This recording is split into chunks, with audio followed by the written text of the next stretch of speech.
live on Overgrowth for the grand final of the Intel Extreme Masters, Maru versus Life. Spawning down to the bottom left-hand corner, it's our blue Terran. Representing Jin Air Green Wings, it is Maru.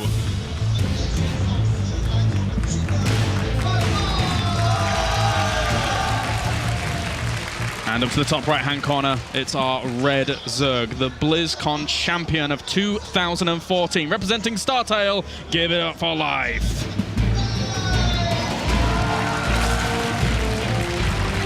Already a slight mistake here. Any professional Zerg would have noticed this already. Life went up to 9 supply, had 100 minerals in the bank, had time and money to build the Overlord. He then built a drone and then had to wait, then build the Overlord and went to 10 supply. A small little mistake to start this off by Life, but nothing that is game detrimental at this stage. Yeah, slowing him down just slightly, very, very minute, and this drone is going to head over to the left-hand side, making sure that there's no kind of proxies going on over in that direction. It can be a little bit tricky later on, but I think for now, he's definitely scouting out for that. That's the best part, I think, of this final, is these two players know each other inside out. They know each other's styles. Life showing that he knows that Maru is very capable of going for that 2 barracks, sending that drone out very early to look for it. Yeah, the first Overlord covered the right-hand side. The second Overlord's going through the middle of where the drone and the first Overlord went, so he's going to be able to cover quite a lot of that area. And the drone also getting over there and seeing the barracks down in this location is going to give him a lot of peace of mind for that hatchery first to go uncontested. Absolutely, and he's going to harass this building SCV, trying to get the barracks, but it's so close to completion, he does not need to bring another one to come repair or assist with the production of the barracks. He didn't scout the gas timing, by the way, which was a 15 gas coming out from Maru. He's been using this quite a lot recently, where he skips the Reaper, builds 2 Marines, then gets the reactor, then starts adding on Marines 2 by 2, and actually starts to build that Marine count up for a potential factory starport combination attack, which we could see following this out. Marine's already moving out, and there is an Overlord there, but you can't really get that at all. It will move up to the high ground, so Maru really wants to have a look around, potentially in the main base for the gas. But these drones were looking to block. Life had them on the high ground, just ready to pounce, but too low is that SCV. Didn't want to reveal that small little bit of information, because that can mean quite a lot here for Maru. Could mean a potential attack that he may want to prepare or follow to scout to see if it's coming. And he could also be seeing Life's greed, and Life not willing to give out any free information. Yeah. I mean, we saw Sulky try and go for busts against Maru in the previous series, but in this one, Life, he knows how to execute those busts. Of course, Maru's a very good defender, and Maru was able to react nicely, but Life, you got to be careful against this kid. Can throw out anything. Absolutely, and throughout this series, I'm sure he will. Yeah, definitely.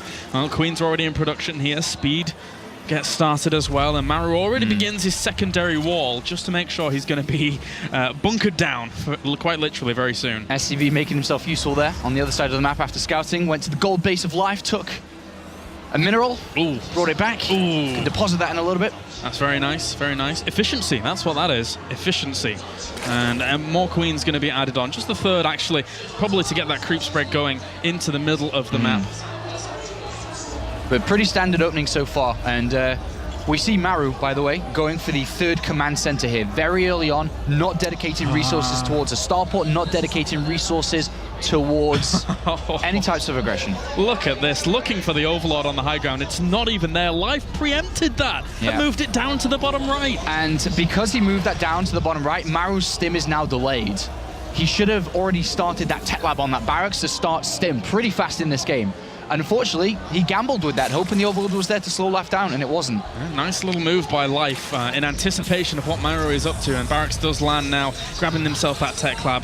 Bunker's going to go up in the wall, and 3rd base has gone down for Life. So plain sailing for Life on the other side of the map. Speed's about to finish up, and Queens continue to come out. Yeah, he's going up to a total of 5 now. Going to start spreading creep with 3 and lava injecting with the other 2. Very nice. Can transition one of those over potentially if he wants to over to the 3rd base, but if you've got more Queens at the front, the potential for spreading creep is very, very powerful. Ling actually doesn't get too much information at the front other than Maru is just constructing that wall. Yeah, both players in the dark, but both players kind of feeling each other out. That Zergling and now these Hellions, starting to realize it looks like a pretty standard game coming out from both. What they're probably feeling at this point. Yeah, neither of these really wants to take too much damage early on. He sees the Hellions, 3rd base. Yeah, the Hellions see the 3rd base pretty much completed. It's a very standard scout timing for Terran to move up with the first 2 Hellions, to see what the third is or where it is in terms of progression, to then start to build an image of what potentially Life could have done with the resources that would have gone into something else if the hatchery wasn't there or late. Double Evo against double engineering base, so we're going to be seeing quite a little longer game out here than anything, unless, for example, these Hellions could do huge damage. But Life has already positioned his evolution chambers well. I think he's going to be babysitting that choke at his natural very, very well here. Life playing a little bit greedy here. Usually you'd already see Zerglings started to be built as the Hellions start to come into play, but he's only building a very minimal amount of Zerglings. He's focusing very heavy on his drone count, which we can see has already gone over the 50 mark. And he does see a few more barracks up at the top there with that, so it gives him good information as to what's going on. But Maru, he loves his bio. It's going to be very, very rare that he actually deviates out of that. Dancing and playing with fire here is Life. So few defensive units. If these Hellions were to dart into a mineral line, he could do damage, but Maru's not willing to take that risk. It is a gamble when you attempt something like that. Yeah, he was opting for the creep spread on the right-hand side of the bases to give him vision, and then the Queens were positioned on the left so that they could have greeted the Hellions if they were to come down there. Live! Fourth base this quickly? Yeah, it's a complete macro game by both sides here. Life knows that at this point, if we were going to see some sort of pressure coming out from Maru early without that third command center, already would have happened. He knows that this is just going to be a very standard, classic Terran versus Zerg game. Yeah, really opening this up. So greedy. 16 Lings in production, as well as the Baneling nest, and now he is getting a little bit of defensive potential out on the map, but he's already powered up quite nicely with drones. He's already at 70 at the 9-minute mark. He's looking good. The only one weakness Life has is creep spread has been halted on the right-hand side. There's no active creep tumors. He needs to get respreading over there. And Ling's going to head over to the third base. They do see that command center landing. He was maybe trying to find a little bit of damage, but Maru was escorting that very, very well. And the Hellions are looking to nip in for a little bit of damage, but the Lings are already out. Yeah, no blows to either player yet, but Life could be looking to get around these Marines on the third base, but Medivacs are just out, so don't think possible. Yeah, a little bit more difficult. Actually, not actually picking up that supply depot. These Lings are actually going to get in. And even into the second wall as well. A big mistake there by Maru. He's going to lose a few of these SCVs. The first blow goes to Maru. Excellent play there by Life. It looked like he was going around to the third, but he darted through the middle and straight to the main base and has killed 4 SCVs and just been a nuisance already. Good block there, though, by Maru to salvage the situation a little bit. Double drop on the way over to the right-hand side, but he actually, well... The Banelings are really far away. They're very far away. They're on the third base. They do not have speed yet. This is going to allow Maru to deal equal damage. Spore Crawler gets set on, but that's not going to be too much use here as the Banelings are crashing into those Hellions at the front. He was looking for a little bit of damage himself over on the other side, as were the Lings, but again, they should be able to push this back with the amount of Lings he has there as Queen as well. But more Lings get in once again. Live. How does he manage to do it? Just darting through. Marines are trying to be waypointed out into the middle between the second and third base, and every time the Marines are going out, the Lings go in. Yeah, he just somehow finds a way as Live kills off a few more SCV. 12 end up going down. And at least it's been cleaned up again, but Maru's looking for these drop potentials, but the Banelings are already there to greet it. 14 SCVs, a lack of mining time. Life's taking a big lead. Oh, he's going to actually lose a lot of that, and he has to fall on back. So many more Lings. Mistake after mistake after mistake coming out from Maru. This is not what he wants in the grand finals of the Intel Extreme Masters. Especially not in the first game. He's all over him at the moment. His Life really taking the opportunity to keep the pressure on Maru, trying to reinforce at that third base, cleaning this up. A nice focus fire on some of those Banelings, but has to get out of there. Lings actually move forwards into that small force, which doesn't really help them out too much, but he got a few more workers for his troubles. Another 4 workers here. When you're playing against the world champion, you cannot make these amateur mistakes here. These are mistakes that will lose you the tournament in the quarterfinals, the round of 16. This is the finals. He's got to really sort it out. Life's on form. He's on point with these Lings that he's made his own throughout his career so far as 2 Medivacs once again head over to that base. But the Mutalisks are about to pop out, 17 of them, because they have so much income. And there's, again, Lings find their way into the natural, doing a little bit of damage here, slowing down everything that Maru has available to him. Well, he's defending, but he's also trying to do a bit of aggression. He needs to get some damage dealt after taking so many losses. And he can't boost either. It was on cooldown. Those Medivacs might actually fall left-hand side as well. He is putting on some pressure at that 4th base. At least he was able to find that. One of the Medivacs ends up falling down. Left-hand side, some damage is being done, and there is a Ling still left here. Maru should be able to get cleaned up on the left too. There's been about 25 SCVs killed in this game already by Life. He's taken a good 30 supply lead. And so far, so good. No turrets have been made anywhere, only just now being added on as these Mutalisks come into play. Boost back out again there, as he does have the safety of a few Widow Mines for these Mutalisks to not really be able to deal with, as there isn't a Overseer will Look at this. Look at this next mistake Maru's making. Supply block at 137. He's only just now added on the 4 supply depots in a row after losing one there. Yeah.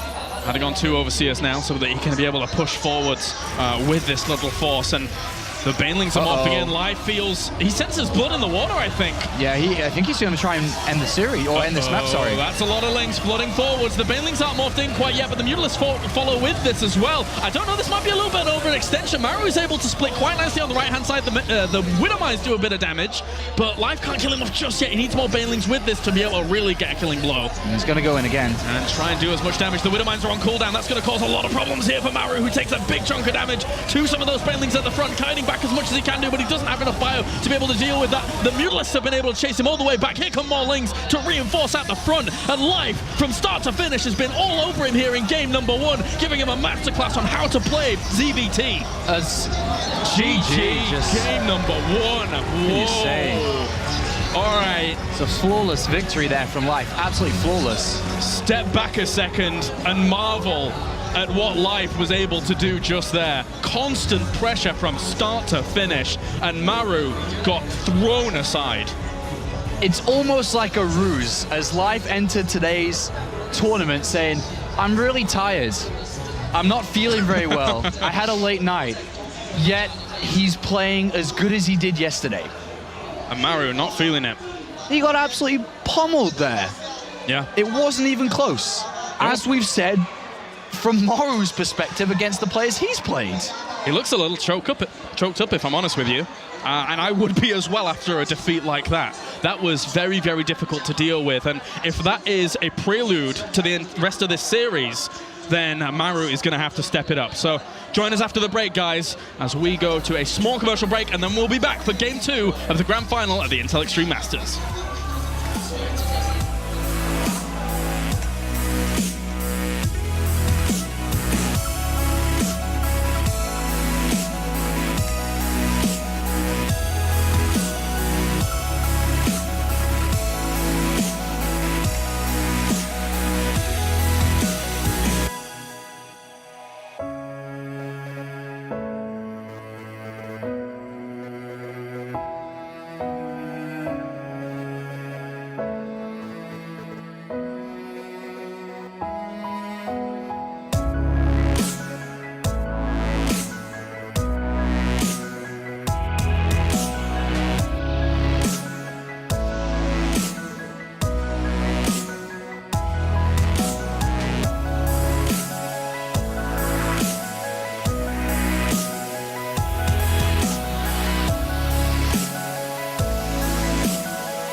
Game 1 is over as Maru took a bit of a beating there in this grand final, but can he step it back up? He has the ability to. He's one of the best Terrans in the world. But Life, as I said before, showed him a masterclass there.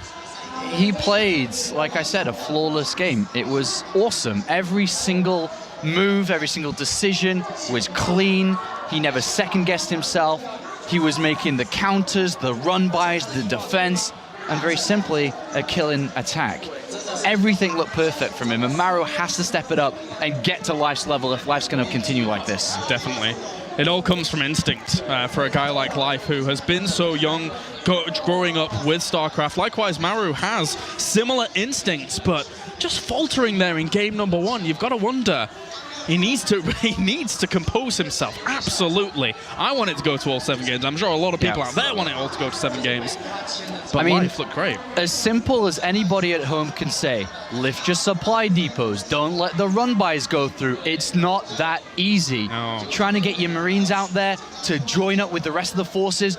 The Lings are really fast, they just dart through, and the next thing you know, you're losing SCVs. That's what happens to every Terran player, but at this level, it shouldn't happen, to be honest. And hopefully it doesn't from this point on. Hopefully. Game number 2 is going to be played on Secret Springs. We've seen how many shenanigans have come out on this map in the past. As game number 2 about to begin here of the Intel Extreme Masters Grand Finals. Life leads 1-0 over Maru. These two youngsters playing their hearts out. Maru got to step it up. So spawning over on the right-hand side as our blue Terran representing Jin Air Green Wings, it is Maru.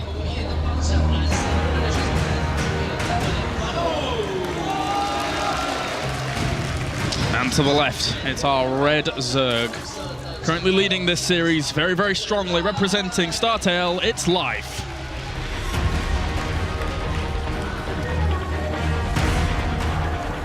As a multiple year StarCraft fan, watching Life play like that, it makes me, I don't know, I get the chills. I feel Yeah. I feel very weird that someone can play so good and everything is happening as it's meant to happen. Yeah. As StarCraft players and viewers, you can envision how things are meant to go down and how it's meant to look like, but you can never even get close to perfection.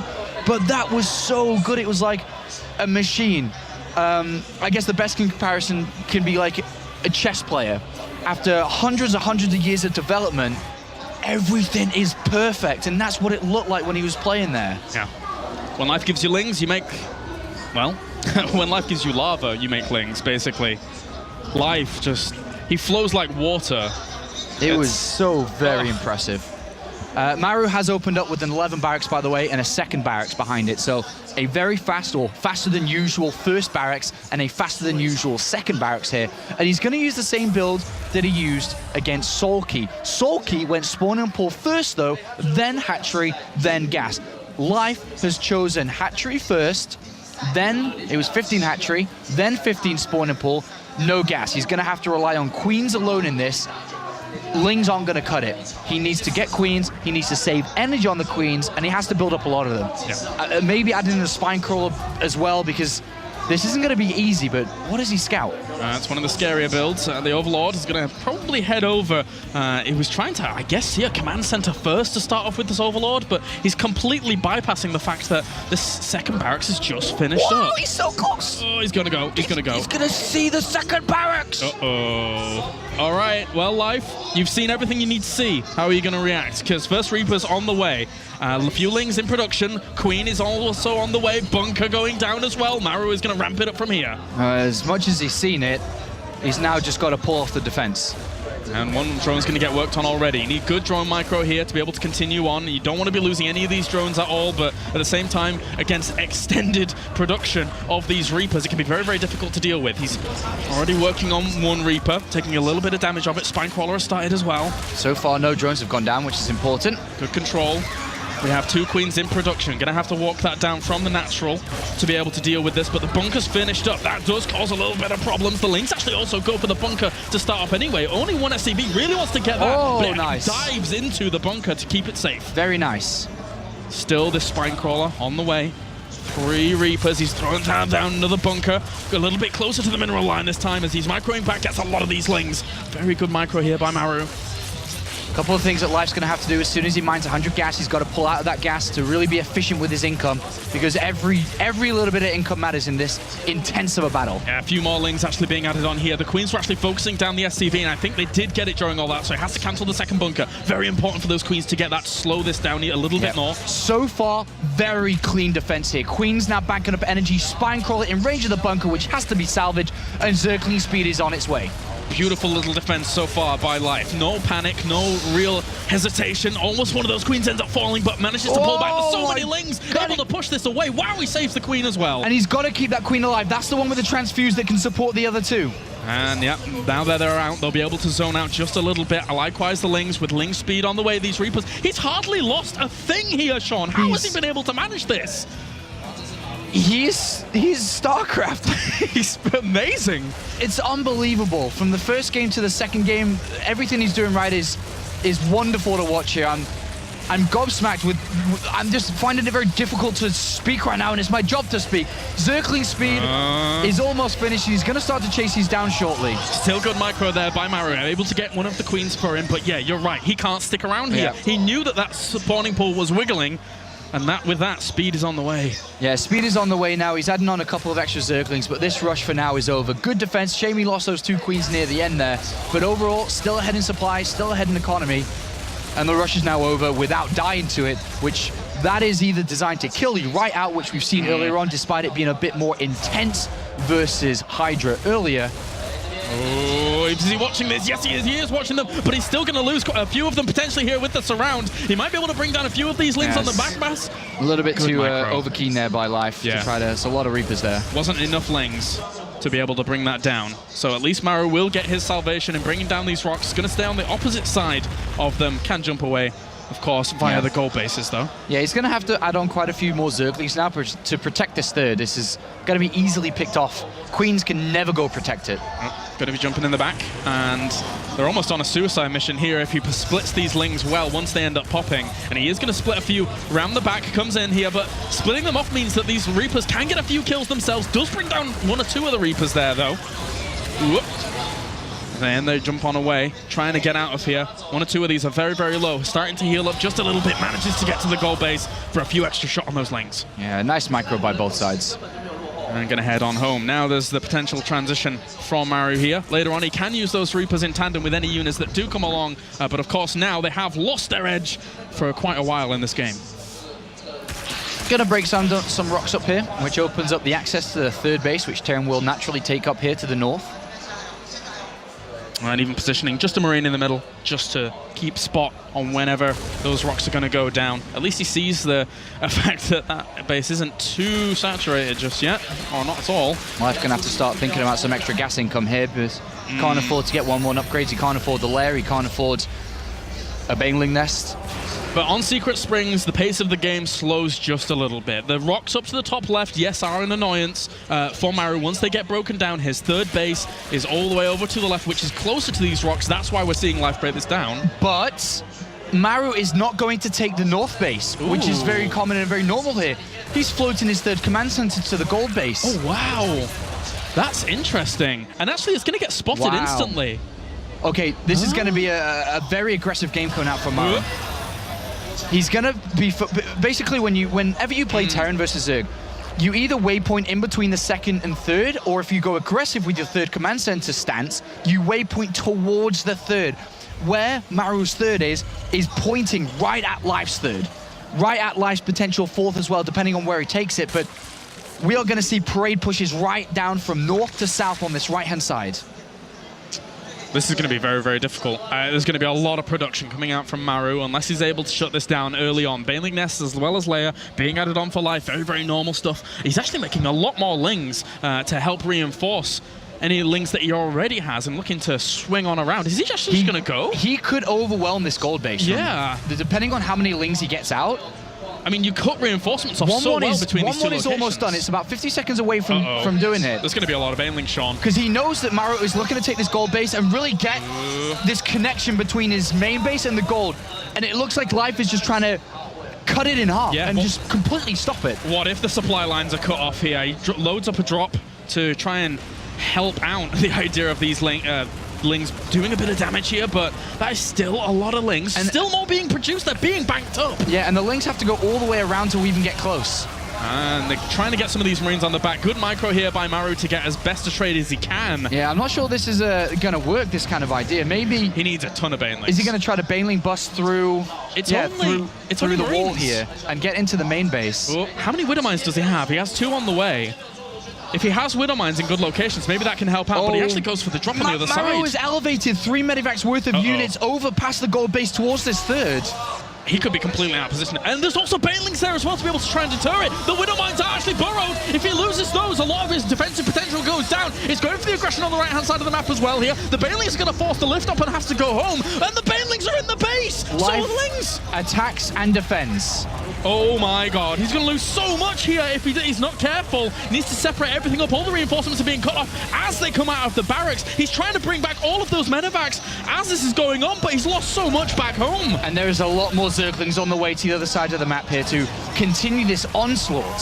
Such an unconventional attack path here considering the base layout, but Life once again has found a way through into the main base, into the natural. Lings are going over to the gold base as well. There's not much to defend. Yeah, he's looking to break these rocks down south now. now to get easier access towards this gold base. He's got links absolutely everywhere. You can't give Life lings. You can't give him them. Somehow, he always just finds an opportunity to dive into every single one of your bases, wherever you are, and he's making so much use of this. It's ridiculous. Well, the gold base has been defended well with the bunker and some repairing SCVs here, and throughout all of this, Maru is still alive. He's still mining very well on that gold base. He's got a lot of mules.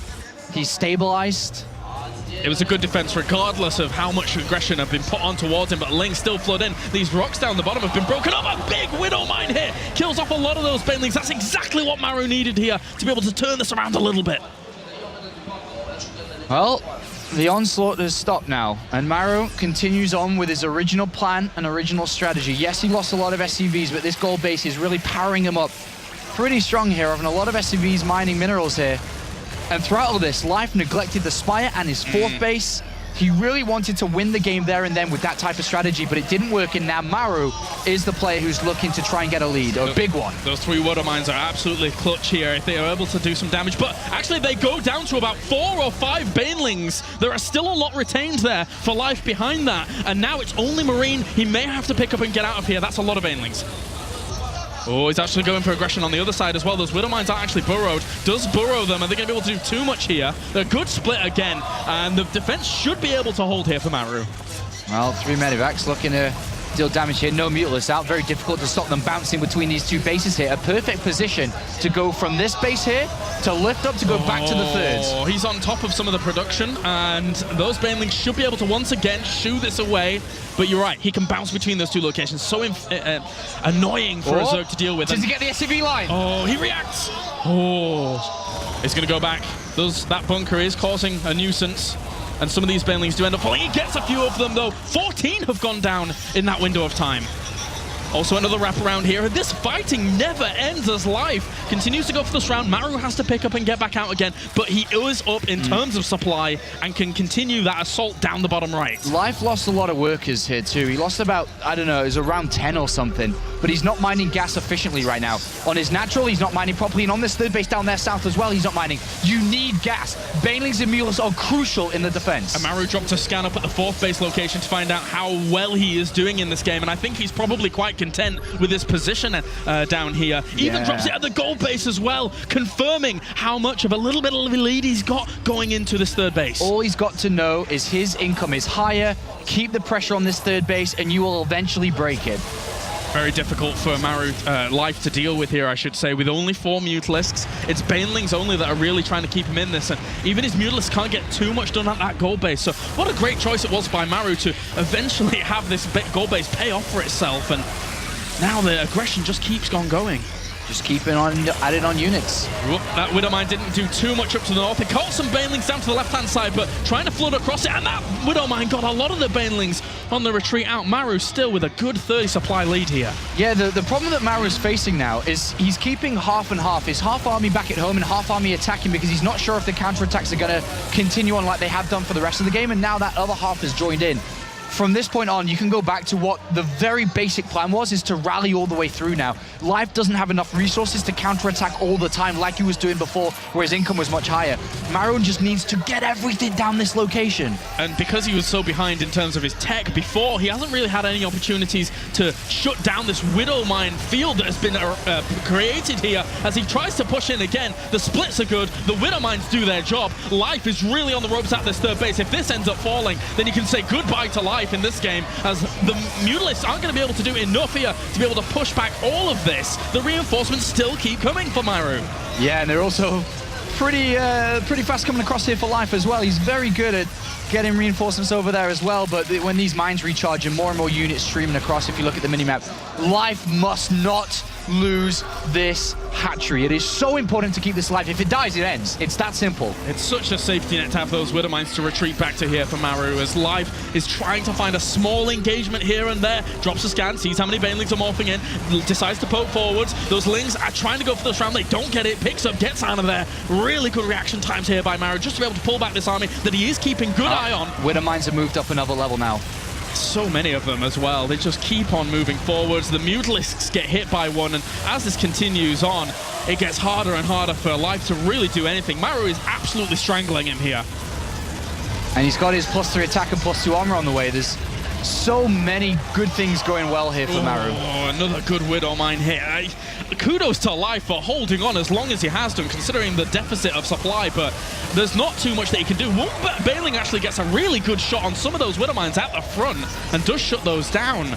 But can this continue on further? I'm not sure. Well, Life is droning up while this is going on, which is absolutely unbelievable. He's trying to get a couple of more drones to increase his income to try to overwhelm this force here by Maru, but he's getting closer and closer to this hatchery. If he makes the defense somehow, then unbelievable, but I don't think it's going to happen just yet as Maru continues on, gets himself a big pickup of Zerglings there at the front. The Banelings get split against. There's always more Marines on the way, 11 in production at any time. Just rallied across there. It's so hard for Life to do. And now it's about to get even more difficult with the +2 armor upgrade kicking in and that +3 attack, even though Life has pushed him back to the Widow Mines.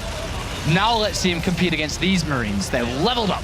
They are Super Saiyan Marines here. Gonna do so much damage against this small force, this small poultry force that Life has. Really not much available to him all. As much as Banelings can try and turn things around, the Widow Mines recharge again, kill off the remaining Mutalisks, and all he has left is 12 Lings on the field. How are you gonna be able to compete with +3 weapons on these Marines? He's not Kalaris. It's quite simple at this point that Life is had a very valiant defense here, a very good try to hold this, but his third hatchery is 50%, and like I said, when that goes down, the game is virtually over.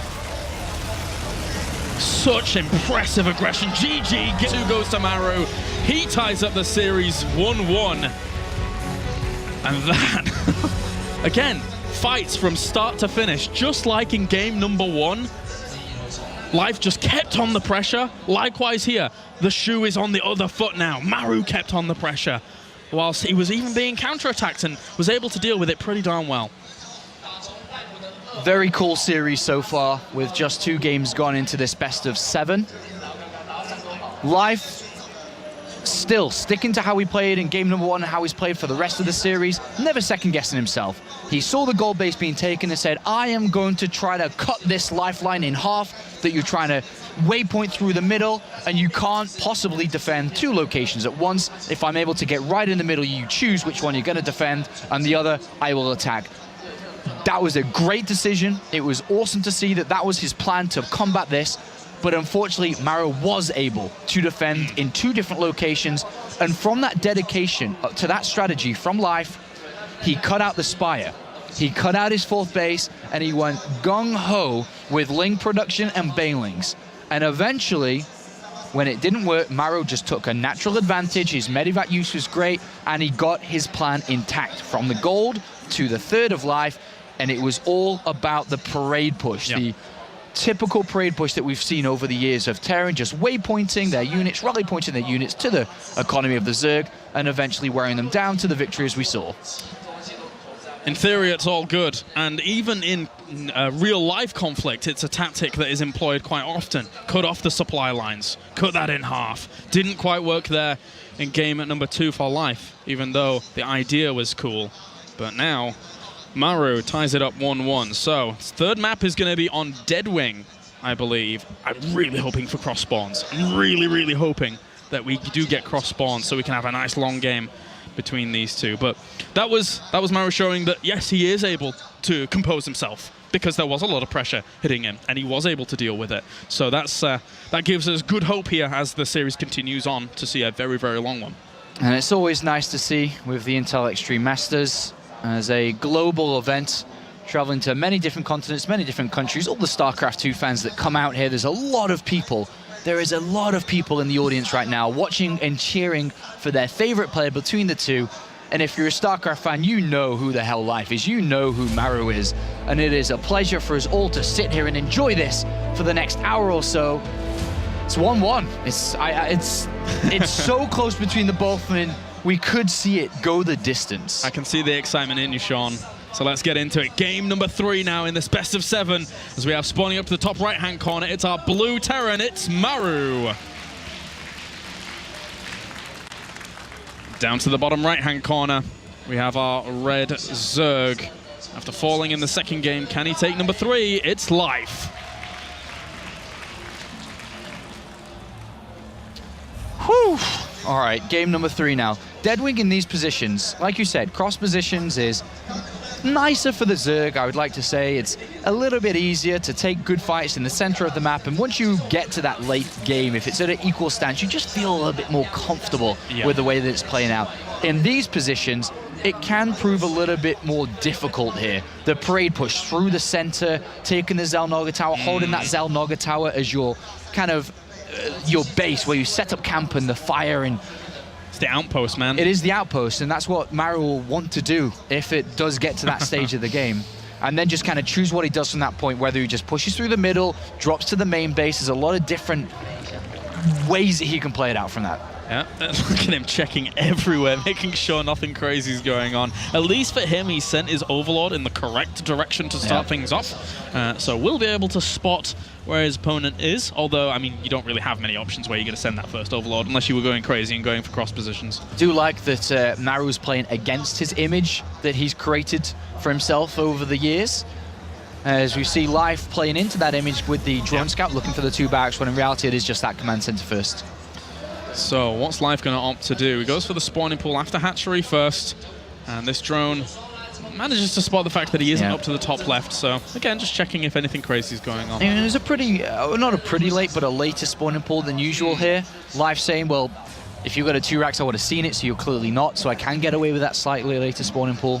And he does see the gas with this Overlord, and he also reveals the Overlord, so now Maru knows where Life is also spawned, giving him that information.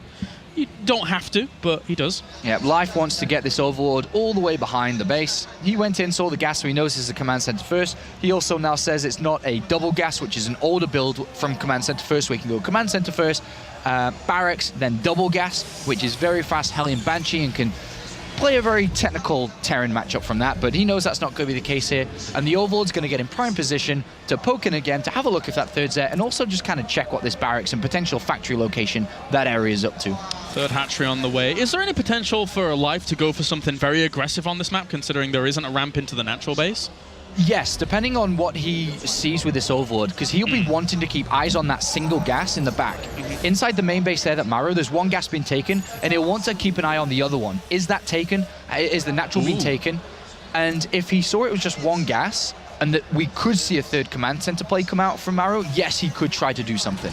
But it seems that the second gas has been taken already by Maru to get that factory up and running, getting that going. And that is information that Life would want to gather at this point. He's seen the factory being built, but ideally that Overlord should poke in to check the second gas. Wolof going to start for Maru at the front, as well as these 2 links head across and look for some information. The queens are already being produced, and again, I do like to see creep spread being very, very active on this map, because the middle is all 1 level. It can be very easy to get that flourishing across the map. Life has checked the second gas. He's seen the second gas with that Overlord. He knows exactly what's going on. All right, so takes his own gas himself behind this at the natural to get himself up and running. Well, I say exactly. He knows that some type of build is coming out that usually pushes around aggression. Doesn't know if it's Hellbats or, you know, what exactly it is, but he knows something is coming his way soon, so he will naturally set up a defense soon.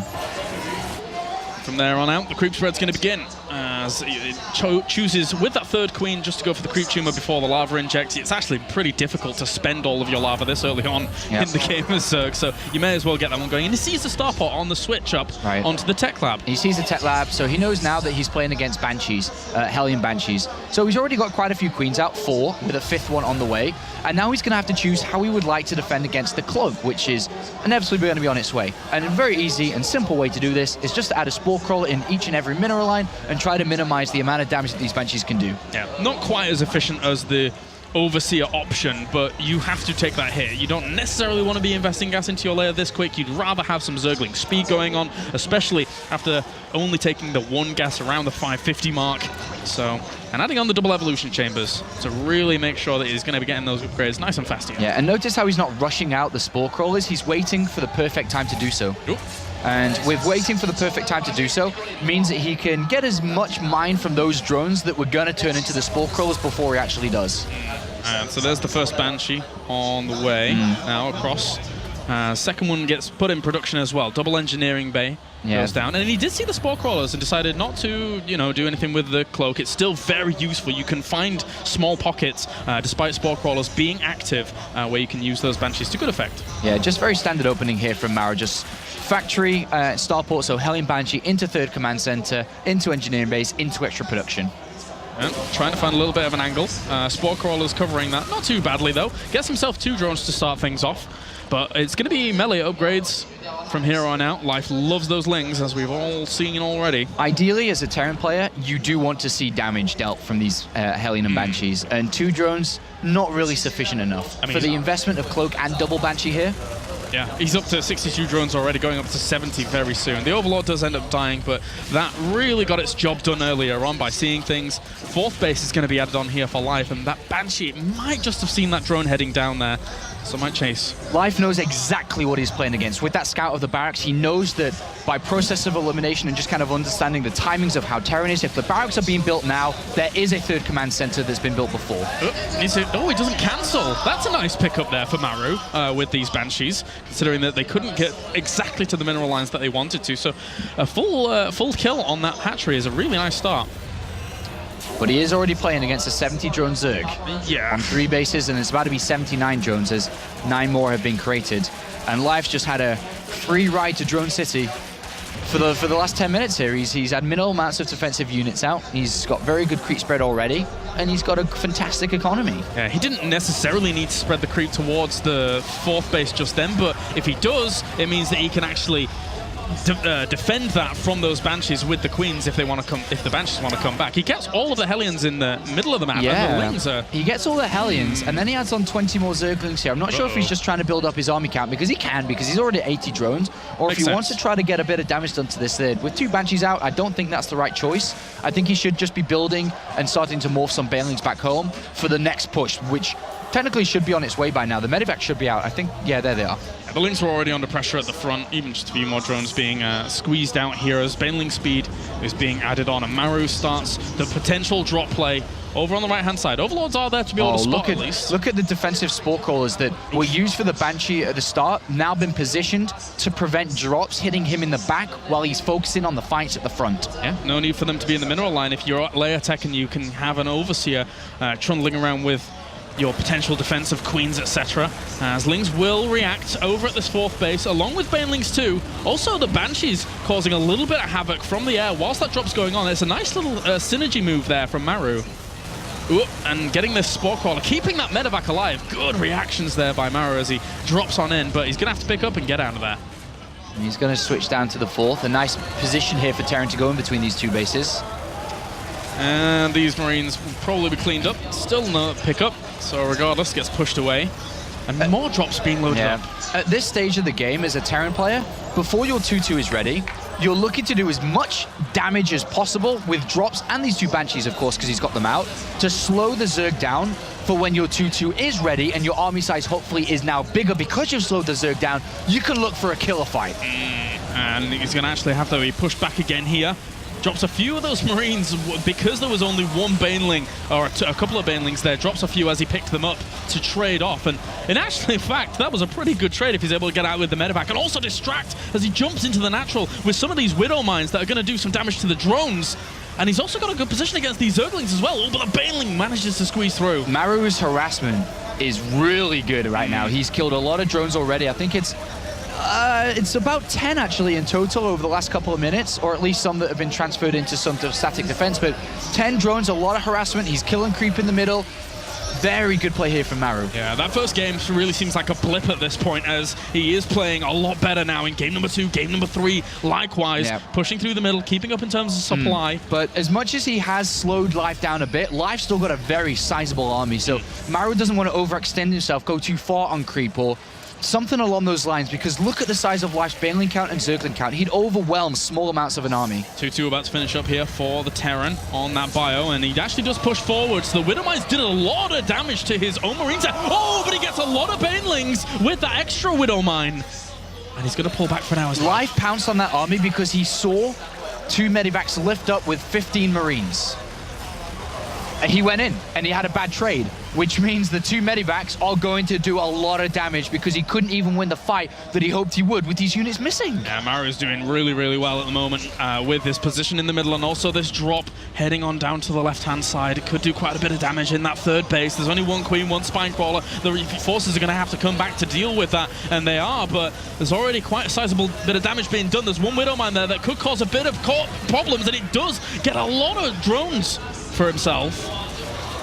Maru has no intention to slow down in this game, Kalaris. He just wants to just hammer a fight home through the middle of this area where he's cleared up a lot of creep. He's killed another 11 drones. He hasn't got a fourth command center. He's actually added on 3 extra barracks there on that third base that are just going to be pumping out these units. He's going to be dropping in multiple locations, and he's hoping to win this game in the next couple of minutes here, if he can get the ideal fight. Yeah, with him hitting his stride, he's going 100 miles an hour. That being said, though, Life has a lot of Banelings. Actually, these ones moving forwards didn't really do massive amounts. One Widowmine has had its charge been taken away from it, but he's going to move him again with another wave. Drop on the left-hand side over at the third base, trying to get even more drones. Gets a couple, not too many. The Mutalists will be able to clean that up along with it, and Banelings sacrificing themselves just for a few Marines in the middle as well. Maru was, they're so close in terms of supply. Every drop that Life has to go back to defend, Maru knows and pushes forward and clears more creep.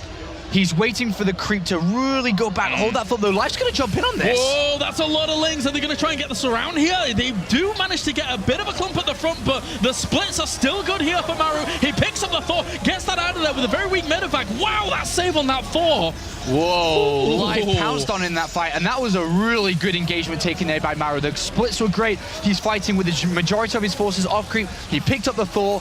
Everything was awesome there by Maru. Yeah, it's providing a lot of anti-air. Those Mutalists diving in do take a lot of damage to those Javelin missiles. He pushes forwards once again. Wants to stop him. He's basically knocking on his door at the moment, and Life does not want that at all. But again, there's no creep spread. This keeps getting closer and closer, Sean. Yeah, it's just going all the way back. It started well in this game, but Maru has just had some excellent drops and excellent creep clearing.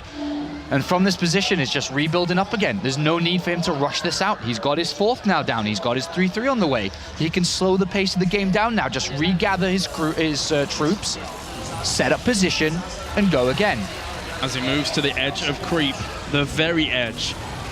And he's looking to tempt Life out of his base here, and some of these units do get drawn out, but the Marauders at the front soak up some of those Banelings as well. Life's got to stop this momentum. He has to take a good fight. There has to be good Baneling hits on some of these Marines, but again, the splits just continue on for Maru. He's reinforcing across the map. These 4 Banelings, do they get anything done? No, they don't. The medevacs are a little bit vulnerable. One of them ends up falling to some of those Mutalists, but again, here comes the flood forwards. Do the Banelings do a whole lot? Actually, on the left-hand side, they were able to clear up a lot of the Marines, and Life survives for just a little bit longer. Yeah, but now we're out to see 3-3 complete, and once again, regathering of the rest of Marines that have been waypointed across the map here. Widowmine's coming in, a 30 supply difference. 3-3's done. This is going to be very difficult. Again, as we saw in the previous map, Maru is playing this awesomely. He's got Life exactly where he wants to, and one good fight with 3-3 upgrades completed will win him this, and will put Maru in the lead in the series for the first time. If you think Maru was going fast before, wait until these Marines kick in now with that 3-3 done, and it's going to do a lot of damage. GG, Maru takes game number 3. Life realizes he's not able to do anything against that. And wow, wow, wow, Maru really turned it up. Classic Terran versus Zerg at its finest. Excellent play from both sides, but it is Maru who got the better end of Life in the last 2 maps, goes up 2 games to 1. And as well as Life played and as flawlessly as he played on map number 1, Maru is fighting back and is equaling the skill level that Life showed us at the start of the series. All right, game number 4 going to be on the way in a bit. Catalina is going to be our map. And we've already seen a lot of good TvZ on this map actually already in the tournament. But for now, Maru up 2-1 in this grand final in this best of 7. Yeah. Such a strong position. Very strong position, and those spawning locations he had on Deadwing were ideal for him. We mentioned it at the start. If he could just go straight through the middle, use that Xel'Naga tower and push the creep back and eventually push Life back, in those positions, 4 bases of Zerg, easy peasy lemon squeezy to take. Take a 5th? No way. No way you taking a 5th. And if he can hold you in that position, you will eventually start to slow down, mine out, and simply die. Not a good position to be in. Not one at all. Life now going to have to contemplate how he's going to come back in this series, because his general normal game tactic in these past 2 games, well, I mean, game number 2 was a bit strange compared to a normal tactic, but we'll find out. Well, the next map here, Kolaris, is going to be Catalina. As you said, this can be played out well, again, for Maru, if he brings the level of play that he had in the previous one. I suppose we'll talk about that in a couple of seconds here once we load into it. But excellent StarCraft on display here at the Intel Extreme Masters. I mean, Sean, imagine if Maru is able to take this game and he goes to match point. What does Life do from there? He absolutely has to tie up this series. Well, the rest of the series after Catalina's going to start to get a little bit tricky because the new maps are going to be involved. Oh, yes. We saw Secret Springs before, but we haven't been seeing Varney Research Station. We haven't seen the rest as we now get into this game. Spawning down to the bottom right-hand corner on Catalina. Currently 2-1 in the lead. Representing Jinai Green Wings, it is Maru.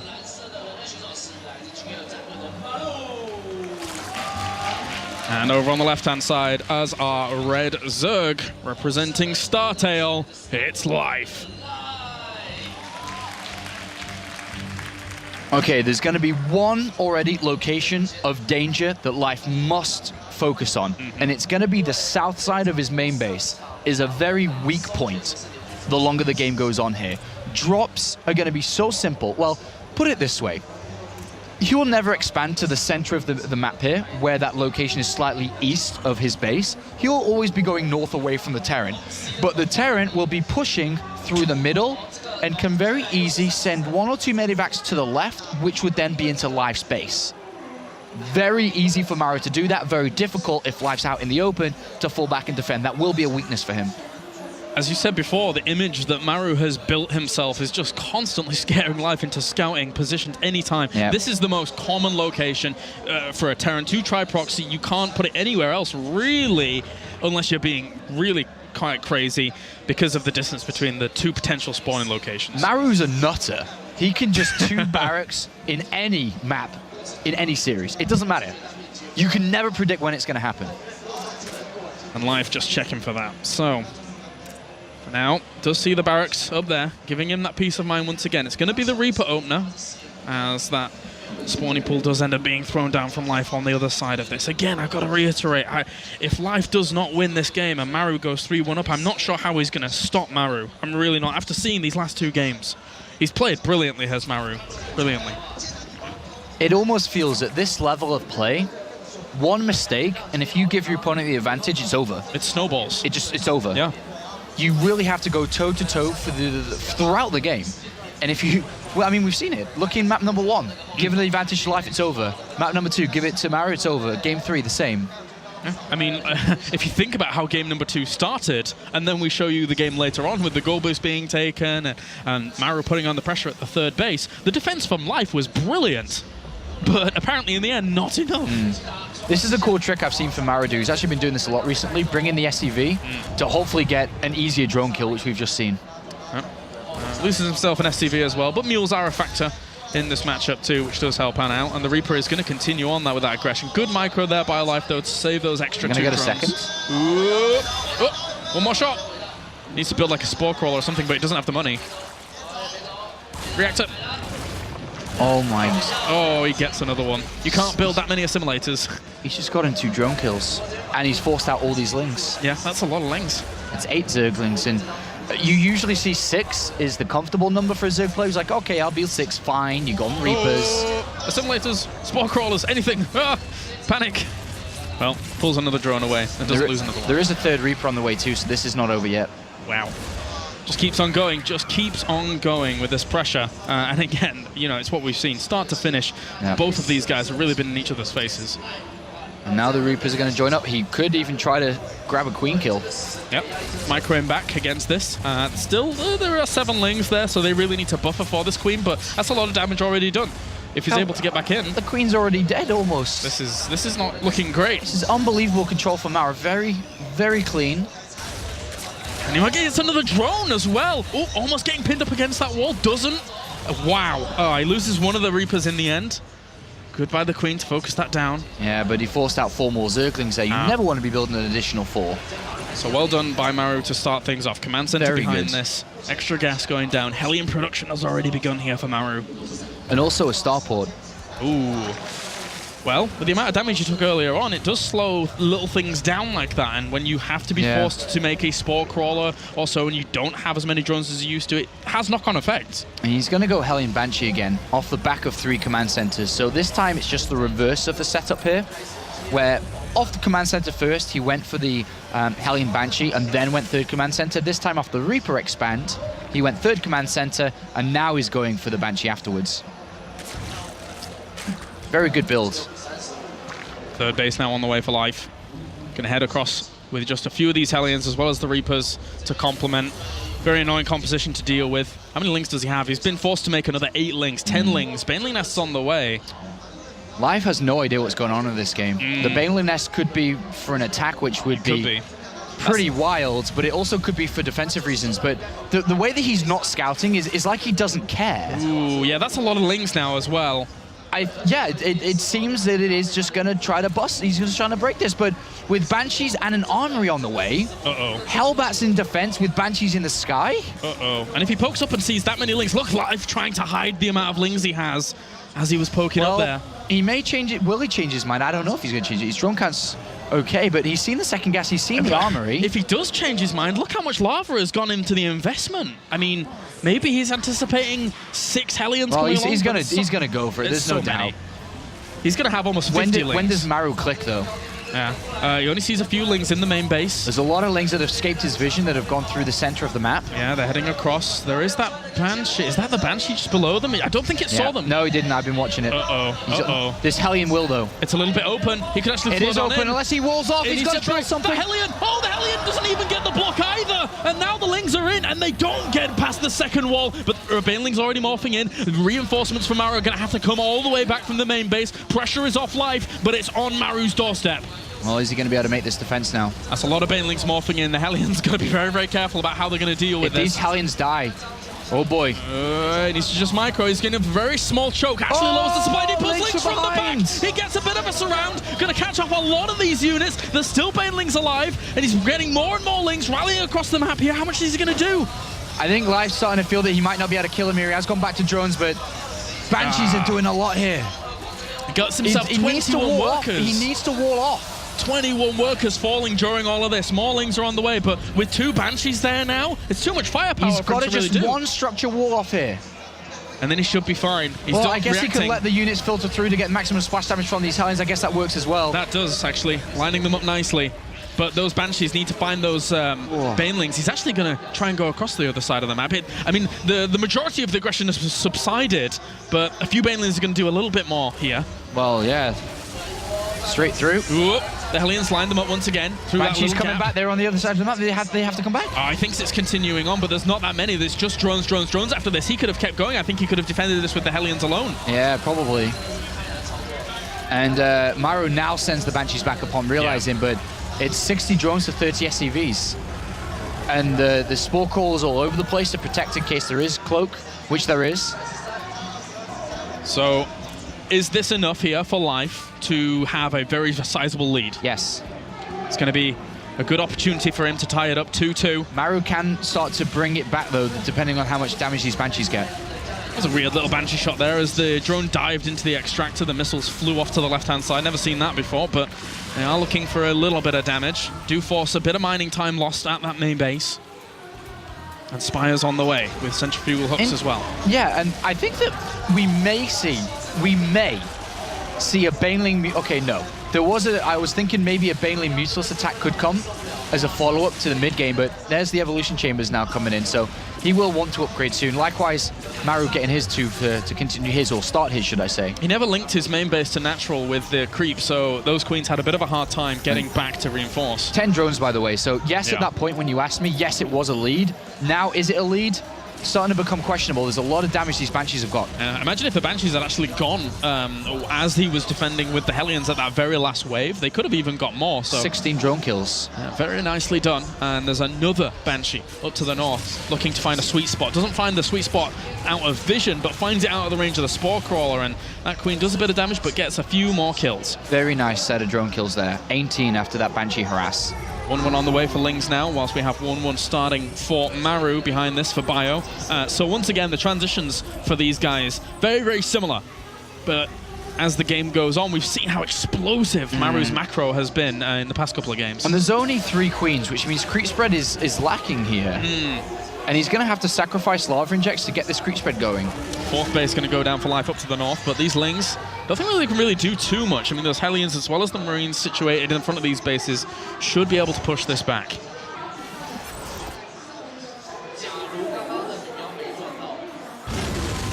Small scout forwards, doesn't see too much.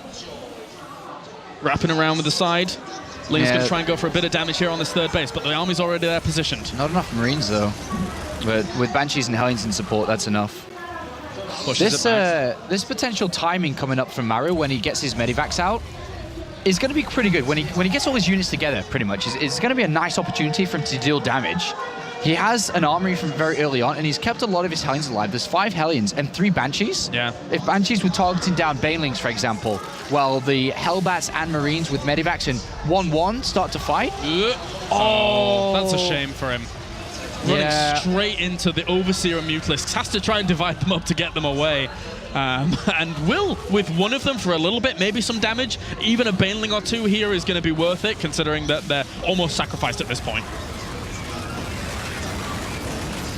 And drop inside the main base, going to deal damage here, and this is a weakness as pointed out from earlier. Not too many Banelings here to help out. 2 rolling in now, and actually gets the pickup already. Boosts on out of there, making sure those Mutalisks can't do too much, and the Mule drop over at the 3rd base. So Maru's economy is really going to be ramping up very soon. This Banshee, wow. Yeah, shouldn't get the kill though. No. But somehow survived for a little bit longer than I was expecting. As, again, this army is gathering momentum. 40 Marines out on the map right now. Yeah, 2nd factory coming in so he can start to really increase the Widowmine production as he would like to do. But 4 Medivacs worth of units here with 2 Widowmines. That's more than Life is probably anticipating at this angle. Doesn't really want to allow these units to plant themselves in. He's trying to trade off against the Banelings, and if he only has to fight Lings with 4 Medivacs worth here, then he might be able to have a better time. The Mutalisks are coming along, but there's 2 Widowmines here that could cause a bit of damage. Catch some of the Lings, picks on, gets out of there, but the Mutalisks will chase it away. Yeah, good defense there by Life, as Maru really wanted to put the pressure on with that. 10 more drones. Unsuccessful. Yeah, 10 more drones because he's only on 70, and the way that Zerg vs. Zerg has played recently is like 80 drones, and it is a lot of waves. It's not about building one big army to take a good fight. It's about multiple sets of waves, lots of reinforcements, and you need a lot of money to be able to do that. Splashing up against him constantly to just try and punish the positions in the middle of the map, but Maru here attempts to push into the middle again. This Banshee somehow still alive, 24 kills. 3 Medivacs headed towards the main base. He can deal so much damage, there's nothing here. And his attention. Especially because he's spreading life so thin. There's one force all the way up towards that 4th, and here's the other one. Attention being spread so far out here. Maru with a great little bit of strategic positioning gets the spawning pool. We've all seen how it plays out when Maru's able to get those during this tournament. He could even pull back here, and he's already done quite a bit of damage. Widowmine gets a connection on some of those Mutalisks, and the army on the right-hand side over at the 4th base looking to push down, could get a lot of drones. He's already got 14 on the other side of the map. He loses a bit of that army, but he's getting a few more over here. He's going to get the hatchery entirely. And this is a big move here, a big pick off for Maru if he's able to get that, which he should absolutely be able to get it. Even the splits against the Banelings, picks a few of these units up, gets out of there, knows the Mutalisks are going to be nipping on his heels as he does pick up and get out, so crippling some of that economy again here. Maru, once again in game number 4, playing very nicely. Just beautiful use of the map here. Like I pointed out earlier, it was always going to be a weakness for Life in this game. He's always going to be expanding north. Maru's going to be pushing through the middle to get to that north base, and then while you're doing it, you send off 2 or 3 Medivacs to the left. And it's very difficult to defend in these multiple locations. And how does Life keep up with him now in terms of economy? Oh, no. Okay, 1 Medivac does end up falling.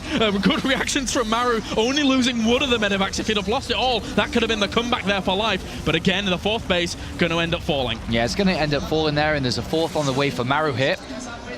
Life gambled with his Mutalisks being in that position, was kind of hoping for the Medivacs to fly in, which they did. but in return for that, he wasn't able to defend that fourth from being cancelled. And now a huge parade push through the middle. Life is down in supply. Life is supply blocked. In a lot of trouble. Yeah, a few Banelings going to morph in, but the Mutalisks are going for the counter-attack, realizing that as that army stepped onto creep, it was going to be a little bit much for him to actually deal with. The Mutalisks doing quite a bit to actually deny some of that reinforcement. Widowmines have got some connections, but Banelings morphing in up to the top right to try and catch some of this army. The Widowmines in perfect position here for the Banelings. Oh, he's going to lose a lot of those. Okay, loses a few of them, even just to a Marine there. The Mutalisks did actually kill off a few Widowmines on the reinforced, but he's lost his natural now. He's lost a lot of his income. Maru still has so much of his production left over during all of this. Of course, it is being camped upon, but the army over the other side of the map cannot be contested here by Life. No way. There's no way he's stopping that army on the other side of the map, and it doesn't matter how many mules you have at this point. There are way too many barracks. There's a Thor going to come out. You can kill the Marines as they pop, but his income is not being hindered, which means the Marines will never stop coming out of the barracks, and eventually the Mulists will get webbed thin. Life's got to find a way out of this. He really does. If he falls down 3 games to 1, then it's going to cause a lot of problems for him in this series. He's at 100 supply, sub 100 supply. Maru's able to take the main base, and with that, so too do a lot of hopes of Life fall down the drain here in the 4th game. This is going to be really, really bad here for Life if he's not able to find a way. He's got to keep on trying to pick off these Marines, but the problem is Maru can always come back with a lot of his Marines from the other side of the map here. His entire infrastructure is been destroyed. Life only has those Mutalisks. Wise little moves there, auto-detonating some of those Banelings to catch even just a few Widowmines, trying to find small advantages, evening up the supply a little bit here are the Mutalisks that are catching those reinforcements over and over, but he's going to lose this base. If the splits are good here from Maru, there's not much more he can do in terms of the defense. The base will fall. He was trying to get Burrow there as a last salvation in this game, but it was denied. He's trying to get rid of the economy by killing SCVs around as well, so the Mutalisks can maybe wear it down against these Marines if they stop coming out at the rate they are, but he can't stop them. There's way too many Marines here. It's all base trade here. How many Mutalisks does he have left like to his 5. name? 8 or so. Not much more. GG, Maru takes the lead 3-1, extends that even further here in game 4, and look at him. He's relaxed as anything. The cameraman had to adjust the camera there because Maru was slouched in his chair like he was playing against the computer. It's that easy for him, apparently. Apparently. Hitting time and time again on the left, on the right, from the 1st base to the 4th base. They're so far away on a map like Catalina. And Maru exploited it brilliantly in there in game number 4. Excellent play. Just, brilliant play again from Maru. Unfortunately, Life not able to keep up with him there. And now that man on screen has a tall task ahead of him. And that was no pun on his height, because he needs to win 3 games in a row to win this championship. And Maru 1 game away from being an Intel Extreme Masters champion. I actually just got chills saying that, because Maru is a guy that we haven't seen on foreign soil a lot at all. And now he's here and he decides, well, I guess I'll just win this one. Yeah, he's absolutely dominated Zergs throughout this tournament. He's slapped down Hydra and True and Soulkey. It's been very impressive to see for Maru, and it's been a long time since we've seen him win a tournament as well. It was 2013 when he won his last one. I think it was August. But here we are, fast forward a couple of years or a year and a half, and he's looking at his next victory. But Life, as we've said multiple times, and we've heard it multiple times before, always seems to find a way, and this is the time that he needs it. He's looking for his 9th championship in StarCraft 2. He's grabbed an Intel Extreme Masters championship before, looking to try and get his 2nd here. But Maru, after game number 1, if we just discount game number 1, is dominated. He's absolutely dominated the last 3 games. Yeah, he has. From even the Reaper micro at the beginning of game number 4 there at Catalina to catch as many drones as he did, to, again, drawing him back and forth from the 1st to 4th. All right, let's get into it then. Game number 5 here between these two. Vani Research Station, one of the newer maps, is going to come to the table to find out if Maru can take it 4-1. Right now, he's looking poised to take that score. Or if Life, a previous Intel Extreme Masters champion, a BlizzCon champion, can bring it back. As we have spawning up to the north position. He's 1 game away. He's in the blue, representing Jin Air Green Wings. It's Maru. Is this the game that he 2 barracks on? Maybe. And down to the south, it's our red Zerg. Representing Startail, it is Life. think this is the game that he decides to proxy barracks on the other side of the map with an SCV moving out here. If we just think back to earlier on in this tournament against True or Hydra, one of the two, on this map, he did do the proxy double barracks Reaper. He needs to find himself a really bizarre spot to throw this down. If Life is going to follow the same pattern he has done, drone scout to spot these things. The funny thing is, quite far away. Every game, 3 in a row now, Life has drone scouted looking for this. He hasn't found anything and has technically hurt his income because of it every single time. Yeah. Now, the 4th map, or the 5th map here, sorry. Does he want to do it again? And it's, like I said, 4 maps in a row, sorry, that Maru's done this. He doesn't drone scout, but he does go spawn and pull first. Is this to try to capitalize on a potential command center first, which is quite popular on this map? Or does he just rush the fast queen? There's 2 ways to swing this. And it is going to be the Reaper build, where Maru is going to try and win his championship on the back of his Reaper control. And we saw how well it did last game with just 1 Barracks Reaper. Now let's see how Life's going to fend off 2 Barracks Reaper, because this could cause a lot of pain. Reveals the SCV. That's going to have to go up to a left-hand corner or something like that if he wants to put up a back bunker, but does Life track it? Does he check it? That's a big question in this. Well, there's no gas this time. There's no scout this time. Oh. There's no information this time. He cancelled the barracks after seeing that the spawning pool was finished. So it's just going to be the 1 barracks. Maru not looking to try any craziness off the back of what he scouts. Apparently not, no. So, gonna fall back to what he does best, which is probably mid-game orientation. As he catches himself a few links here. Yeah. Reaper. I mean, the Reaper arrived pretty fast, so does Life suspect This could work things? pretty well for Life for Maru, if Life really overcommits to the defense here. He knows that there is a proxy barracks because his overlord shows that there's nothing there, and he's obviously not seen the Reapers coming down, so... And now he sees 2. If Life doesn't really add on many drones while doing this and starts building a lot of lings or a lot of queens and a static defense, then that's pretty good for Maru. I think because he sees even numbers, he's not exactly overcommitting. If he'd have seen 3 jump in, of course. I mean, well, yeah, that's a given, but just the 2 really twigs him off to the fact that it's only 1 barracks worth. And he's just building drones. The barracks on the other side of the map is naturally a weakness here. At this point, the barracks would be lifting up or building the reactor, lifting up after that to put the tech lab down to build stim. And Maru's decided to plant his barracks back down to build a marine, then lift up and go. He wants to get rid of that overload on the other side of the map.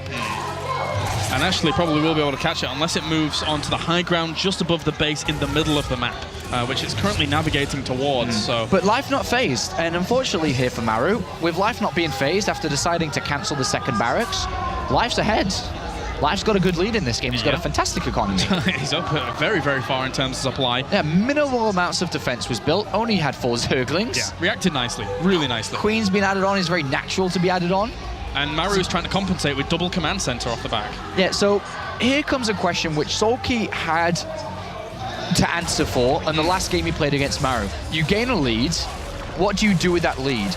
Do you want to try to push yourself further ahead and allow potentially Maru to play greedy to catch up, or do you look to end it? And with the amount of Zerglings in production, I think it's safe to say we may be having our answer. Yeah, Matt Queen's going to push away these Reapers on that left-hand side. He really wanted to take his 3rd base, but and it showed to Maru that he wanted to take his 3rd base, but with these Lings on the way, the Overlords being added around. But then again, he starts 5 extra drones, so I guess he's making sure that he can push this off. He wants to catch all 3 of those Reapers and then really panic Maru. He's built quite a few Lings, but then we'll switch back to full drones, but the Reapers leave. Wow. A very smart timing, just 25 seconds before Zergling speed was going to be completed, he leaves. That's a strong level of patience there from Maru to say, okay, you got spawning pool first. I imagine Link speed's going to be done pretty soon. And that's pretty awesome to see, because if that was actually drones, all of those are drones, I don't even know how far ahead Life would be. It wouldn't even be funny to have a look how far ahead he'd be, but he just pulled back. Yeah. That was awesome. That was a lot of links useless. It's such a small thing, but you're right. It's a really nice move. And he's got back to the safety of Hellions, so can push straight on forwards again. The Overlord sees those, and the Lings should be a little bit apprehensive about moving out this far, but they do manage to get us around. Maru could have reacted a bit quicker to that, but in the end, only loses one Hellion for that many Zerglings. And off the back of this 3 command centers, it is going to be once again Hellion Banshee around to harass this third base, and potentially the back one as well. A lot of creep spread going on now here for Life, as he did have a good position from the earlier stages of this game and can get that pushing out. The Hellions and Reapers would ideally like to be over there to deny some of that. And there are no Spore Crawls. There's been no follow-up scouting here from Life. He only has that single Overlord in the middle of the map. He has no idea Hellions and Banshees are both being made together. And unless you send the Overlords really early on this map, it's difficult to actually get over there and even see what's going on. But, well, one Queen's going to get scratched and scathed a little bit. And does not go down, so good control there by Life. Yeah, this next attack is going to be pretty awesome, I think, here from Maru. If he doesn't get scouted, that is. Oh, I think the Banshee and Starport may have been seen. Well, the Starport definitely, Banshee probably as well. Does he want to add in Spores now? 24 Lings just get added on. Just going to wait for the lair to complete. It's going to be close. Be a small window, I think, here where this Banshee can get damage done. Yeah, throws down a macro hatchery so he can keep his production very, very strong across these 3 bases so far. 44 workers to 69. He still has a great economy, but eventually when Maru gets set up on his third base, it's a lot to wall off though on your third base as a Terran though, so you got to be careful of that. This Banshee completes, or I mean the lair completes as the Banshee goes in, so he can easily build an Overseer. Yeah, gets shooed off by the Queens initially. He didn't invest in Cloak anyway, so it's not a big deal. Creep spread continues on. As he's spreading the creep spread forwards in this angle, the fourth base can be taken pretty quickly here by him, especially since he saw the third base being taken on the other side of the map. So he does plant that down. But Life's going to try and break this third and force a lift. He's built a lot of Lings. And again, it's hard. It's really hard to defend that location. It's one of the most open third base locations in the entire map pool. How is Maru going to be able to deal with it? Well, if Maru makes a mistake and gets his hind surrounded, he will have to lift. And he will just be suffocated from mining from this third, which will push Life very far in the lead. Spyro on the way behind it. Here come the Lings. There's actually the Hellions have gone back into the middle of the map, and he does catch some of these Marines for free. Banelings morphing in whilst all this is going on. And that's a few Hellions, but if the Lings are able to get a good surround on them, he could shut this down. They do cut off a little bit of that. Here come the Lings. Here comes the Flood, trying to get on top of these units. Catches the Reapers. The Hellions are the only ones left, controlling 2 little portions of those Hellions. But here come the Banelings busting on through. Can they connect with the Marines on the other side of that wall? I don't think so. He filters through his production, keeping some of them alive. The Hellions are going to be able to fend this off. Yeah, his building placement is absolutely unbelievable. Having units in between the buildings like that, having the Marines shoot all together, but the Zerglings having a hard time to surround. That was a very good hold there from Maru. Very easy hold too. Yeah, the filter through from LA units is difficult to contend with as Life again goes in with a few Lings, sees the positioning of the army and decides maybe not. Pull back for now. And that attack is giving Maru a lot of freedom, and he hardly lost anything in that. That was it was a disaster, that fight. It went completely the way that Life didn't want it to go. Yep. The absence of the Hellions actually for a second there might have even helped Maru in terms of he may have been pinned up against that entire position, and then all of those Lings might have done some damage. Of course, they would have done damage themselves. The Mutalisks grab themselves a free medevac. Lots of M's in that sentence.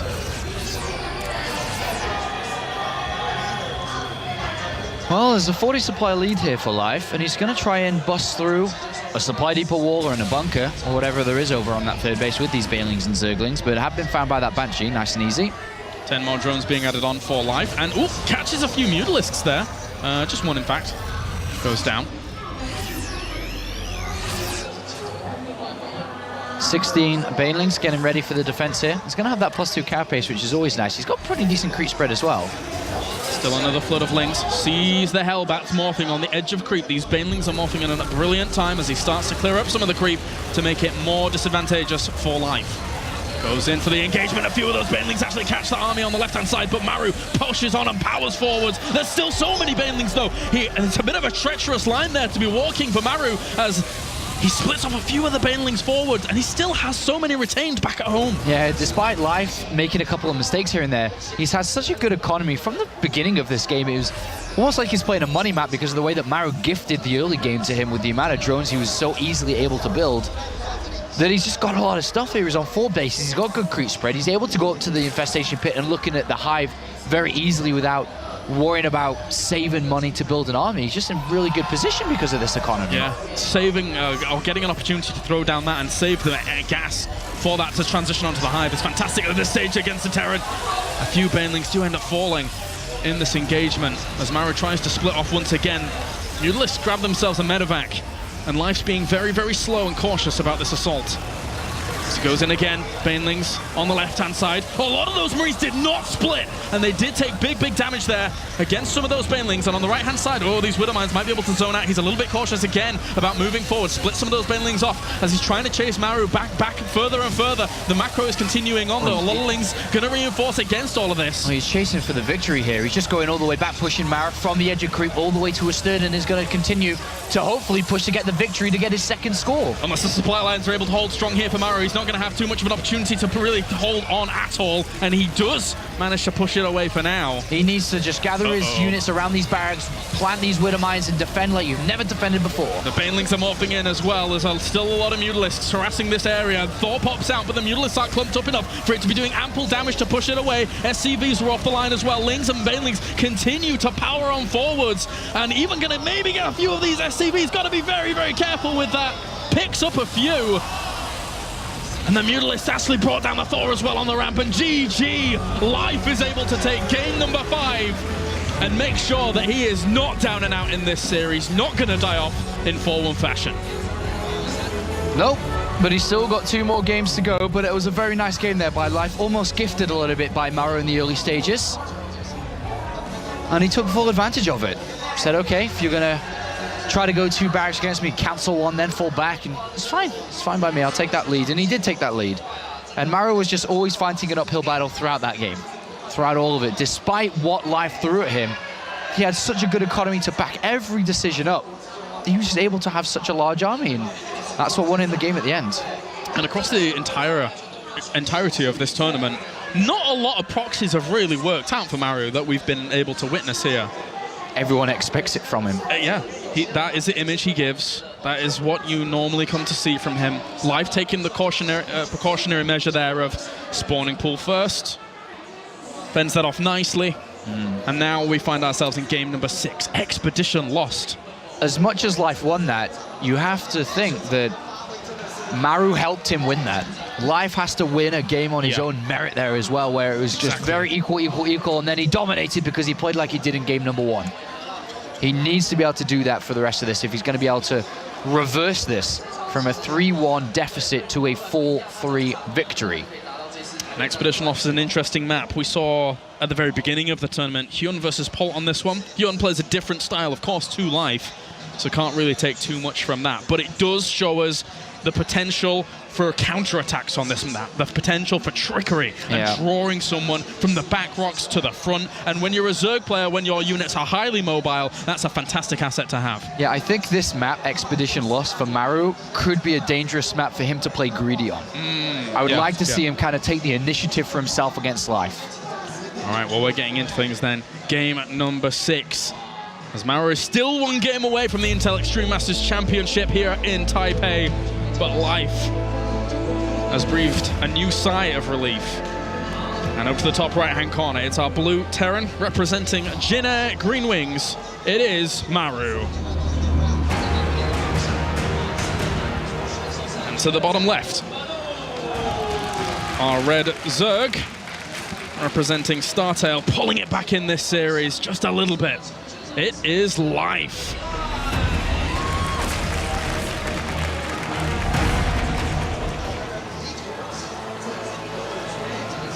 So some of the ways that he could approach playing this is play one of his builds that he's used so often in Pro League, and it is the later gas after the barracks into Marine production, into the Widow Mine Hellion Marine drop that hits pretty early and can surprise a lot of Zergs. I think that's a pretty good build, and on this type of map could work well for him.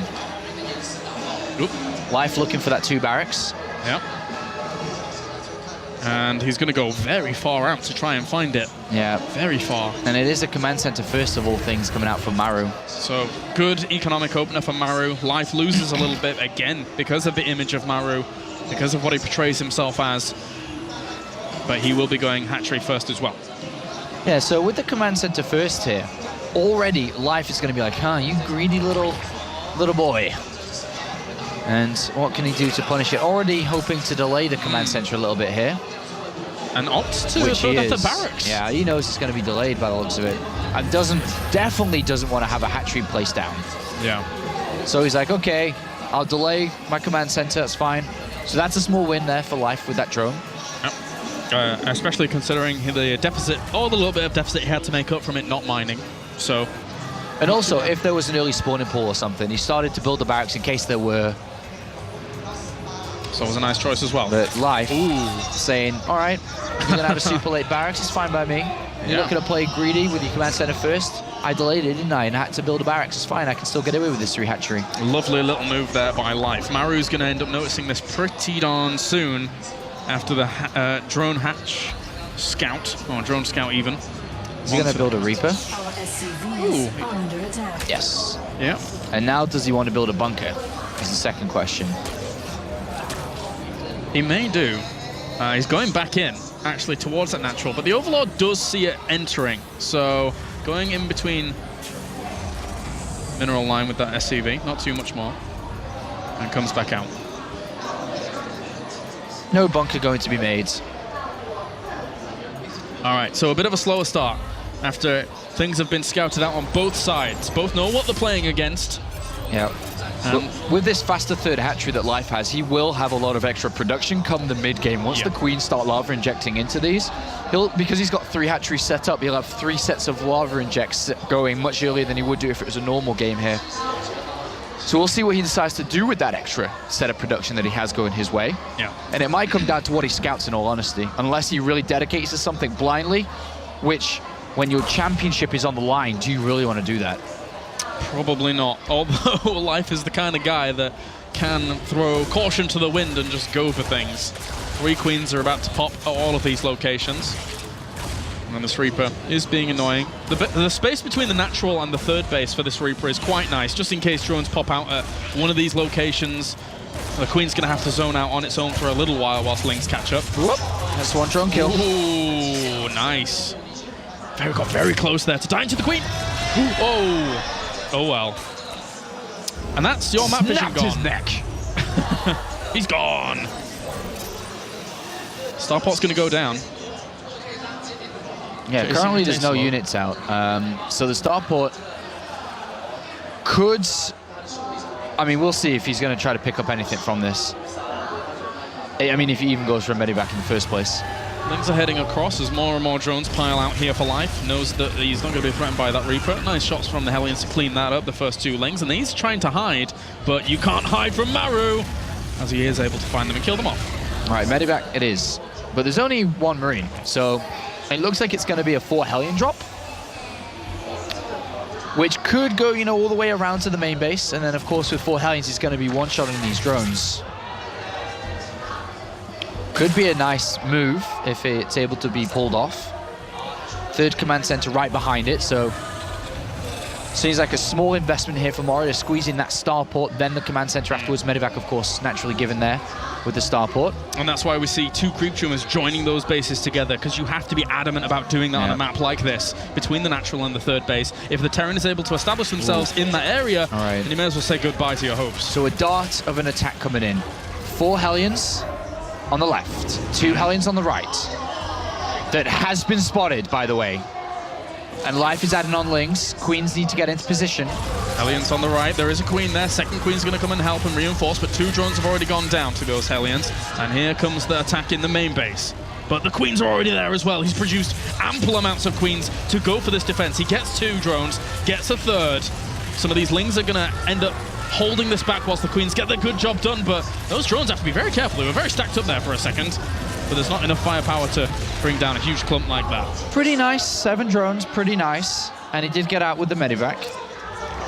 these two Hellions on the right-hand side trying to threaten. Life is going to cover those bases by throwing creep all the way down that way as well. The big problem is, as good as 7 drones is, I think more would have been better, obviously.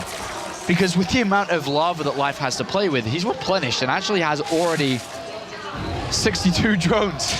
Well, after replenishing. At 9 minutes. Which is pretty sick. Yeah. I guess he just gets away with it after the triple hatch. That's the boon of being very greedy. Well, maybe he can get some more kills. Maybe. Lings are there to delay for a little bit. The Queens are slightly out of position. And drones even get transferred up to the main base as well. You don't want to be doing that with those there. He actually pulls some drones off the line to contest that whilst buying time for the extra Queens to get up there. And these two Hellions, I don't think they're going to get much more done. And we've got to be very careful about coming back here. If the control is good, he's going to get even more. 8 workers extra go down during all of this. And he dives into the third base again. They're so far away from one of these bases as Maru's trying to draw his attention left and right, left and right. Now that is better. Now that is healthy, as a Terran would say. Because at first it was a little bit, not too comfortable with that. But now he's killed 20. He put Life to 55 workers to 50 SCVs. That is good. Now it's gone back up to 64, but that is good. That is comfortable for Maru. That was a success. Centrifugal hooks on the way to complement this with the layer already finished, of course, and Spire now going down as well. So Life's transitioning on to, again, his normal mid-standard game, but Maru's taking his third base. Yeah. And there's not really too much room here for Life to exploit that just yet, so this is going to go a bit uncontested. Taking a step back for a second, I just have to admire Maru's decisions to go for the starport, to go for the Hellion drop. If he hadn't have done that, it would have been 80 drones versus 40 SCVs. It actually would have been. So the choice that he made to do that was world-class. I love it. I actually think it was a brilliant move and brilliant decision-making to penalize Life, who he knew was going to be greedy, and he did. And he punished. He needed a way. And in the end, we see now that the fourth base is going to go down for Life. But again, on a map like this, look how far all the bases are away. It's worse than Catalina for a Zerg. Yeah. From the first base to the fourth base, unless you have good eyes on drops and aggression coming down there like the Creep Spread is trying to do, but doesn't spot this just yet, you are going to get punished. And Life may try something very similar to what we saw in Secret Spring, where he tries to break in between the second and third. No Spire yet, lots of Lings, and extra hatcheries being built.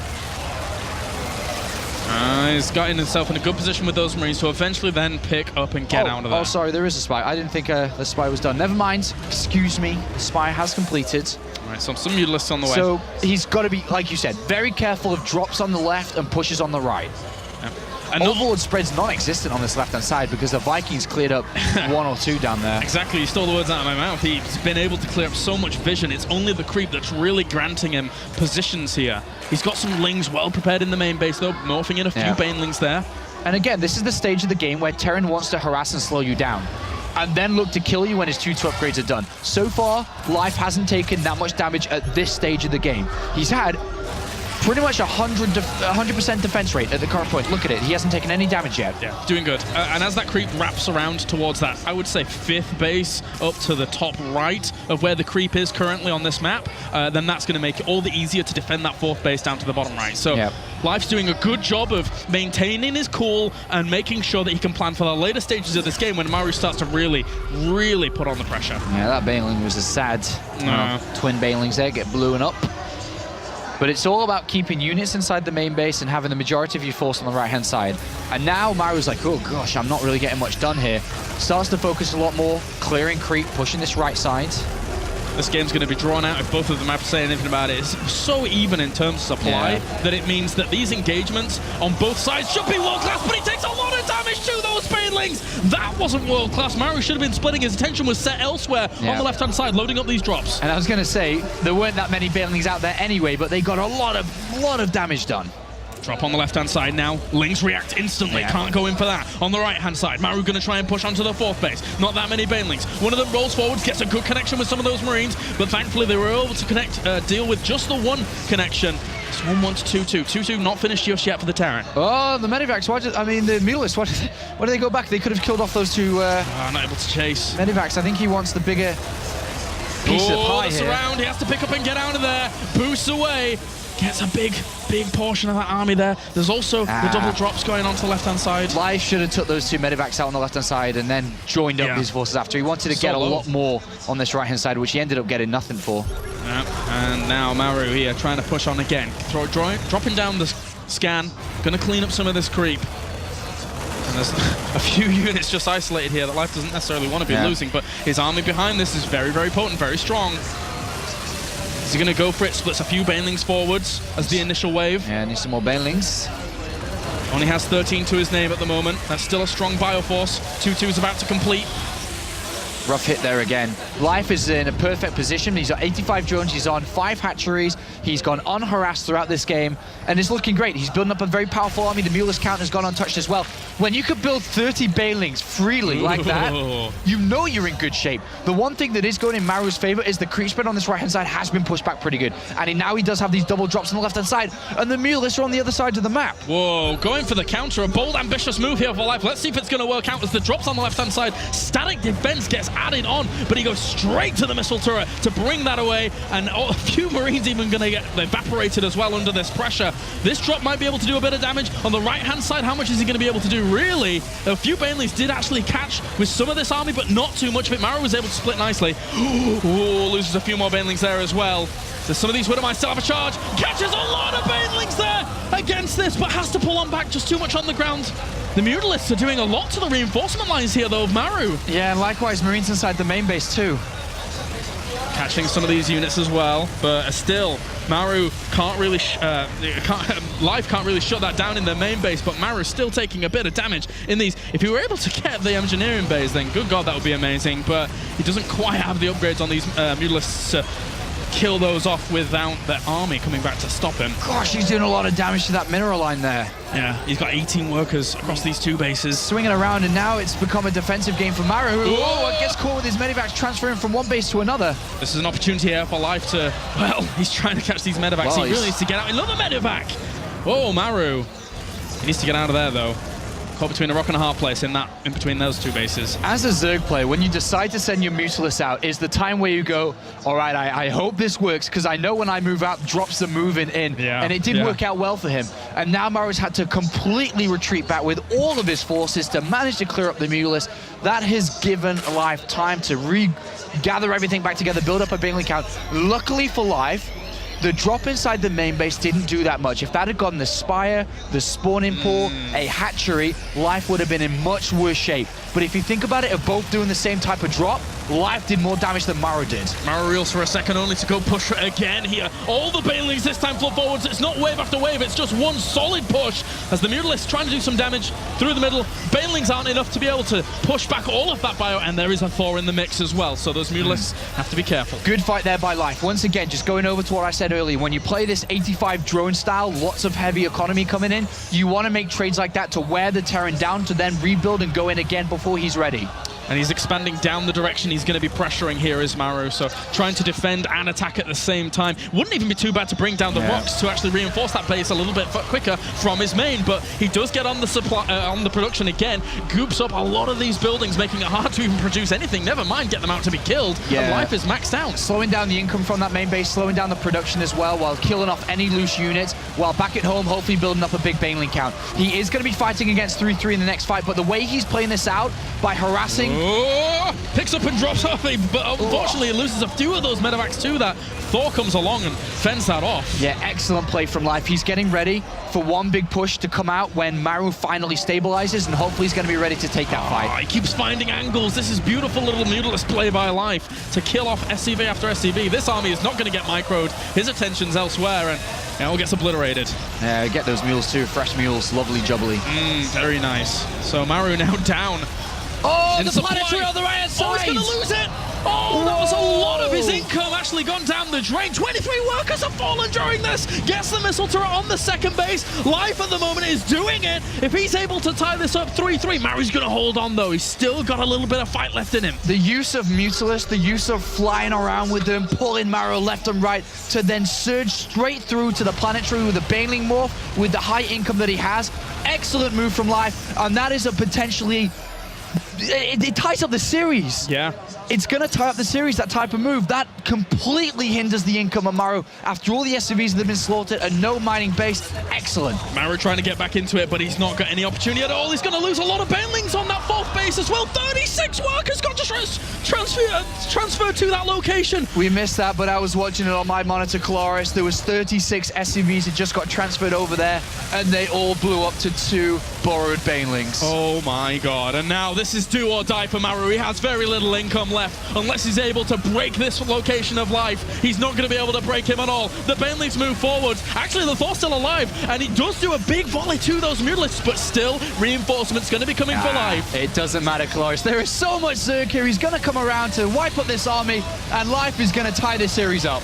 Wow, unbelievable. What a game on Expedition Lost to kill off the rest of the bio. Not even any banelings left over here, as he will be able to eventually get some onto location, push away the Marines. Maru is not leaving. He does not want to give up. He does not, because he's got that expansion back up and running, but with another big morph of banelings, the income heavily faving life here. With one big solid smash through with his banelings, he should be able to do this. Loses another Widowmine to those banelings as well. All these small little things are really not going to help Maru. Oh, banelings coming from behind here, or at least attempting to. Yeah, the potential surround is very, very real as the Mutalisks fly in again with the banelings catching some of that bio at the south, the north bio. There you go, GG! Life is able to tie up the series, keeping it alive. And in the end, we now go to one final game to decide who is going to be the Intel Extreme Masters champion. Unbelievable games we've had here so far. I wished for it a few weeks ago to see a best of 7 between these two players. I got my wish, and so did thousands of fans out there as well. We've got the best of 7 between them, and we've actually gone to map number 7. And it isn't the series that some people wished it would never be. The cheesy 2 barracks, 6 pool, whatever it is type of series. It has been excellent games back and forth between both. We saw Life start the series excellently. Maru took the mid part of it, and then Life was able to make that comeback, being 3-1 down to tie it up 3 apiece. And of any player to make a comeback in a final, Life is that guy that's done it time and time again. We're going to go to a short intermission here before game number 7 gets up and running. Thank you very much, Colaris and Apollo there, not Todd, of course, on the commentary desk. And welcome back to the desk. We've got Susie here, and Maynard and Todd. Are you doing your Apollo or not? No? Yes, no? Okay. Terrific. I mean, what else could we have wished for in this tournament? Everything we've dreamed of and hoped for and wanted, all the way from day 1 to day 5, has been given to us. It's like Father Christmas has decided to give us every single present we ever asked for our entire lives. 3-3 in the grand final. Let's just recap a little bit. 1-0 to Life off a messy game from Maru. Lots of mistakes. I think we actually called him Mistaku at the end of the first map because it didn't look good for him. I did. Yeah. But very messy. You said yourself, without those mistakes, this would have been 4-0 already. He threw very hard in game number 1, and Maru really outclassed Life for 2 games after that. And that was good because I really wanted to see what Maru would play, how Maru would play against Life. Game 1 didn't count to me because he made horrible mistakes, leaving the depots down and stuff that shouldn't have happened. But I mean, this finals, I'm headbanging like a monkey at a metal concert right now. Every single game, I just can't stop getting wiggly and jiggly and excited. I'm watching the games over there on the screen, and it's my favorite matchup. It's the Dream Finals, well and truly. That's something, right? That's not nothing. That's not nothing. All the memes. It's not nothing. That is absolutely something. Is that a double negative? It is, almost, nearly. How are you enjoying it, Susie? This is great. I mean, this is definitely not the finals I expected, but I know this is a dream come true for you. Yes. No, like the casters were saying, I'm glad there's no real cheese in it. These are like really well thought out games. Yeah. Both players are really they want this so badly, and you can see it. They are making slight mistakes here and there, but like we said, they're not in tip-top condition, but considering, oh man, they're doing so well. Yeah, absolutely. So 1-0 down. Maru comes straight back into it, Todd. 3-1. You think it's hard to see where Life picks up a map here, but then he says, no, hold on. This game's not done. Comes back, makes it 3-2, and then we just saw another one, 3-3. It's the perfect end, isn't it? Yeah, I think definitely both of these guys, they really don't get fazed by anything. It's like they don't even see the score. As soon as the game starts, it's only about that one game that they are playing, and they've just been playing so well, in particular in that last map. Our good friend Liquid Red tweeted that game was crazy, and he emphasized how he thought that they are basically fighting everywhere and not making any major mistakes. Yeah. And this last game was insane. Yeah, I really like crazy, the Catalina game as well. Yeah, just like you said, multiple places at the same time, and almost like they've got 3 sets of hands and 2 brains, because there is stuff going on all over the map. That's how both those players play. Yeah. They are the players that always have those runarounds, and Maru's the guy with the drops, 3 places at once. Yeah. Life's the player that hits 3 places at once. So the observer has to deal with 3 different things going on at once, because there's non-stop action. And as it gets to that macro stage and the players have enough to make in 3 places at once, it'll always happen. Yeah, absolutely. So entertaining. Apparently, I'm just hearing that Legends is actually going to have a replacement mouse because it's burnt out from all the movement. And a 3rd and 4th mechanical arm to be able to obviously the rest. Just tapping all the other keys and stuff. He's got better micro than the players on the stage at the moment. So 3-3 all tied up nicely. Anyone want to change their predictions? Nope. 4-3 Maru. Okay. Come on. We said 4-3. I'll We stay did with say life. 4-3. We did say 4-3. Oh gosh, now I have to choose one. No, Yes. you don't. No. Susie, stay quiet, Don't do Susie. it now, Susie. No okay? spoilers. No cursing right now. We've done it, so we're all good. Okay, let's leave that there before we do anything bad. It's 3-3 right now. Let's head back to the boys on the commentary desk as we go into our final map of the final game at the Intel Extreme Masters final tournament of Season 9 before the World Championships. Enjoy Map 7 between Maru and Life. He's right, it's the final game here at the Intel Extreme Masters Grand Final in Taipei, and what a map to end it on. We go to Inferno Pools between these two to find out who is going to be our Intel Extreme Masters champion. Inferno Pool, the map that we've seen the least at the Intel Extreme Masters. It's a new map that's been thrown into the ladder rotation for Season 1 of 2015. And we really haven't seen it played that much. It's been vetoed out a lot. We only see it on ladder usually. So the least amount of preparation is going to be on this map from both sides here. There's nothing that's been refined from it. We've only seen 1 series on it this entire weekend, or the last 5 days of StarCraft action, and it was Sean versus Pult. And it was a pretty fun game, but it was a roach type of play. Is Life going to want to embrace that, where he can break in between the 2nd and 3rd? Because the majority of these maps recently that have come into play do have that big opening between the 2nd and 3rd that Zerg can slice through and hopefully win the game from there. But aside from the map, I just have to say that the Intel Extreme Masters this season, in Season 9, has had some of the best StarCraft that, for me, I've ever commentated on from the very get-go of the seasons. We started off the season with Solar versus Tasia. Oh, that series. That was fantastic. In Shenzhen. It was a wonderful series. It was an excellent tournament. We moved on to Toronto, where we saw Flash versus Zest, and according to Team Liquid, Toronto was the best event of 2014. And then we had San Jose, where we saw Hero claim his 3rd title against Rain. And here we are on the 4th and final stop of the Intel Extreme Masters this season. And look at it. We have Maru versus Life in a 7-map grand final. Unbelievable stuff so far. And the World Championship is only a month or so away. Unbelievable. All of those players will be attending that Intel Extreme Masters World Championship as we now get into game number 7. Who is going to be the champion here? Maru or Life? We'll find out right now as we have spawning down to the bottom left-hand corner as our blue Terran representing Jin Air Green Wings. It's Maru.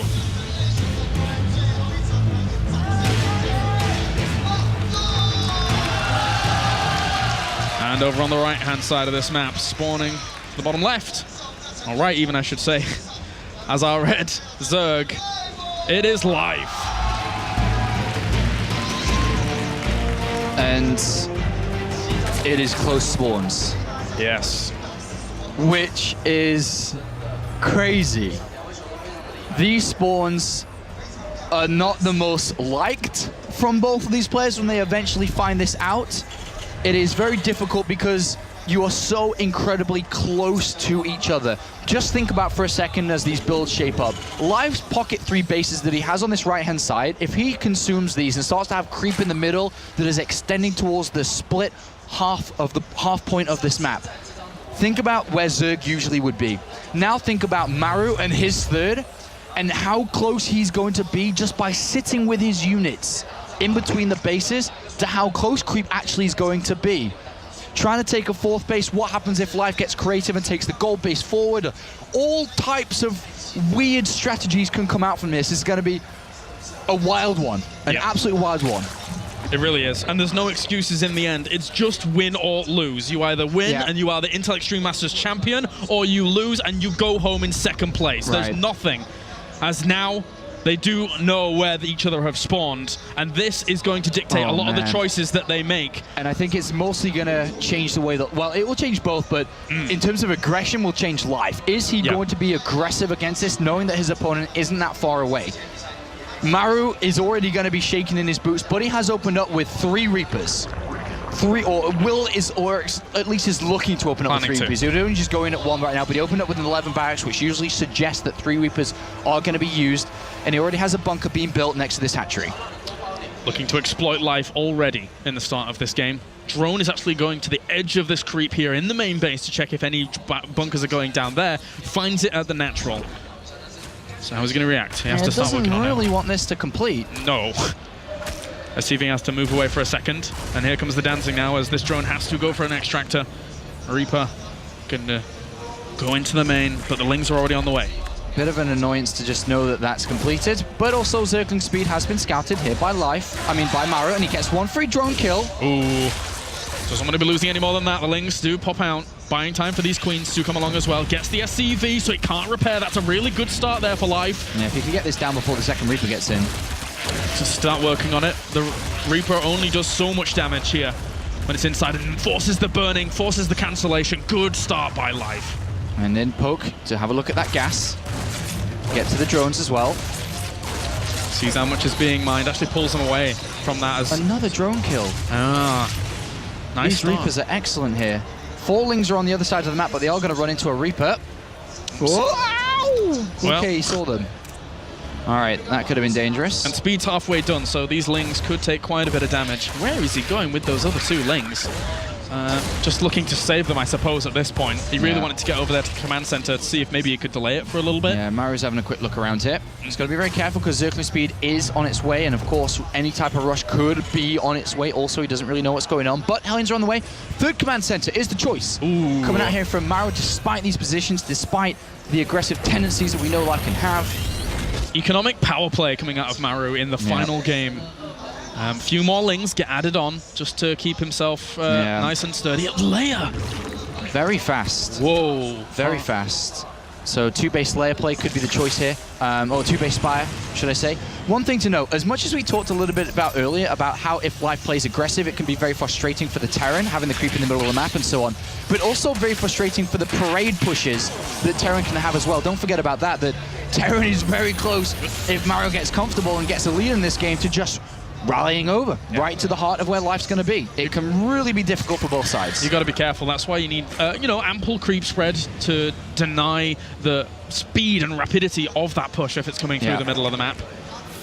So pretty fast 2 base layer, cutting out the Bailey Nest, cutting out. If there was Hellbats, Marauders and Hellbats and Marines, Hellbats and SCVs, I don't care. Any type of aggressive play like that, Life would have died. Yeah. He's cut corners. He has. He would have died versus this, but luckily for him, it is 3 command centers, and he's okay. He hasn't died. Spires on the way. These Hellions managed to make their way into the natural. There's not that many Lings here just yet. They do rendezvous. A brilliant block with some of those drones to actually catch 2 of those Hellions. Pause by Life. Life will pause for a second.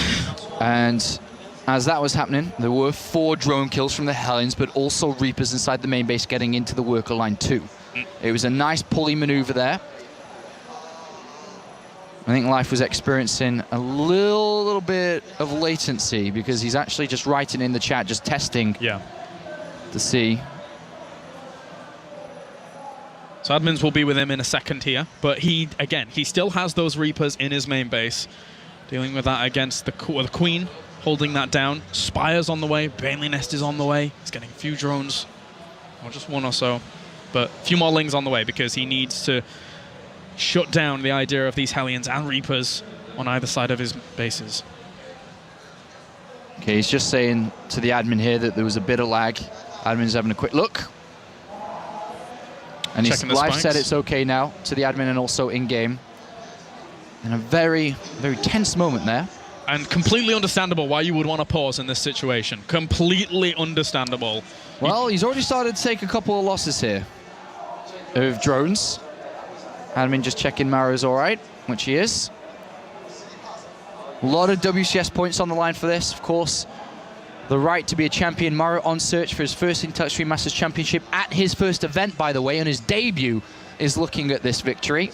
Whereas Life looking to try and get his second as the world champion, looking to deny Maru this victory. And Maru hasn't won a tournament since the GSL in 2013. It was a long time ago, approaching a year and a half now. But both players are ready, and the game can continue. All right, going to try and have to deal with these Reapers. One of them ends up falling on this right-hand side in the main base, and the Hellions have been pushed away as well. So pulls the drones back. 7 have gone down with that, but it's still 37 workers to 30. Well, he lost 3 Reapers and 2 of the 4 Hellions. Not the best. Yeah, for killing off in total this game 10 drones. That was like an 8. There we go on the screen, sorry. 8 drone kills. Pretty good. 2 not minding going back to work. Yeah. 16 Lings in production, just to fend off the Hellions, no doubt, in the middle. Straight away. I have to head up to the top left with his Lings now, looking for some kind of counter-attack potential. Is he going to morph Banelings with these Lings? Is he looking to run by through like he did in game 1? He's going to have to do something. They can't get... Whoop! Slips through there, really wants to get the goods around, and actually does. That's not a full wall off. On top of those Marines, this could be a big, big deciding factor here if he's able to do ample damage. There's a lot more Lings being built. Uh-oh. Life smelt weakness. He's going to go for it. It's still open. It's still open. Floods on in. Those Hellions really need to get back here and do something. 11 workers have died already. Life behind this. Still more and more Lings going to pile across. He gets on top of the Hellions. 1 or 2 of them end up dying off. But good micro here so far to try and kill off as many of those Lings as possible. Life has no intentions to take this one long. He's just going for the kill right now. Baneling speed on the way, Mutalisk on the way. He's waypointing, rallying everything over to the side. He only has 7 Marines out on the field, and he's only producing 3 at any given point in time. That's so many Lings. On top of this, is Life going to be able to make the comeback during this series? The Marines trying to position themselves up against this, but Maru is in a lot of trouble as the Lings have to move back. They're breaking down the wall. Right, back off Life. Morph Banelings, go in again. Baneling speed is ready. How are you going to be able to deal with that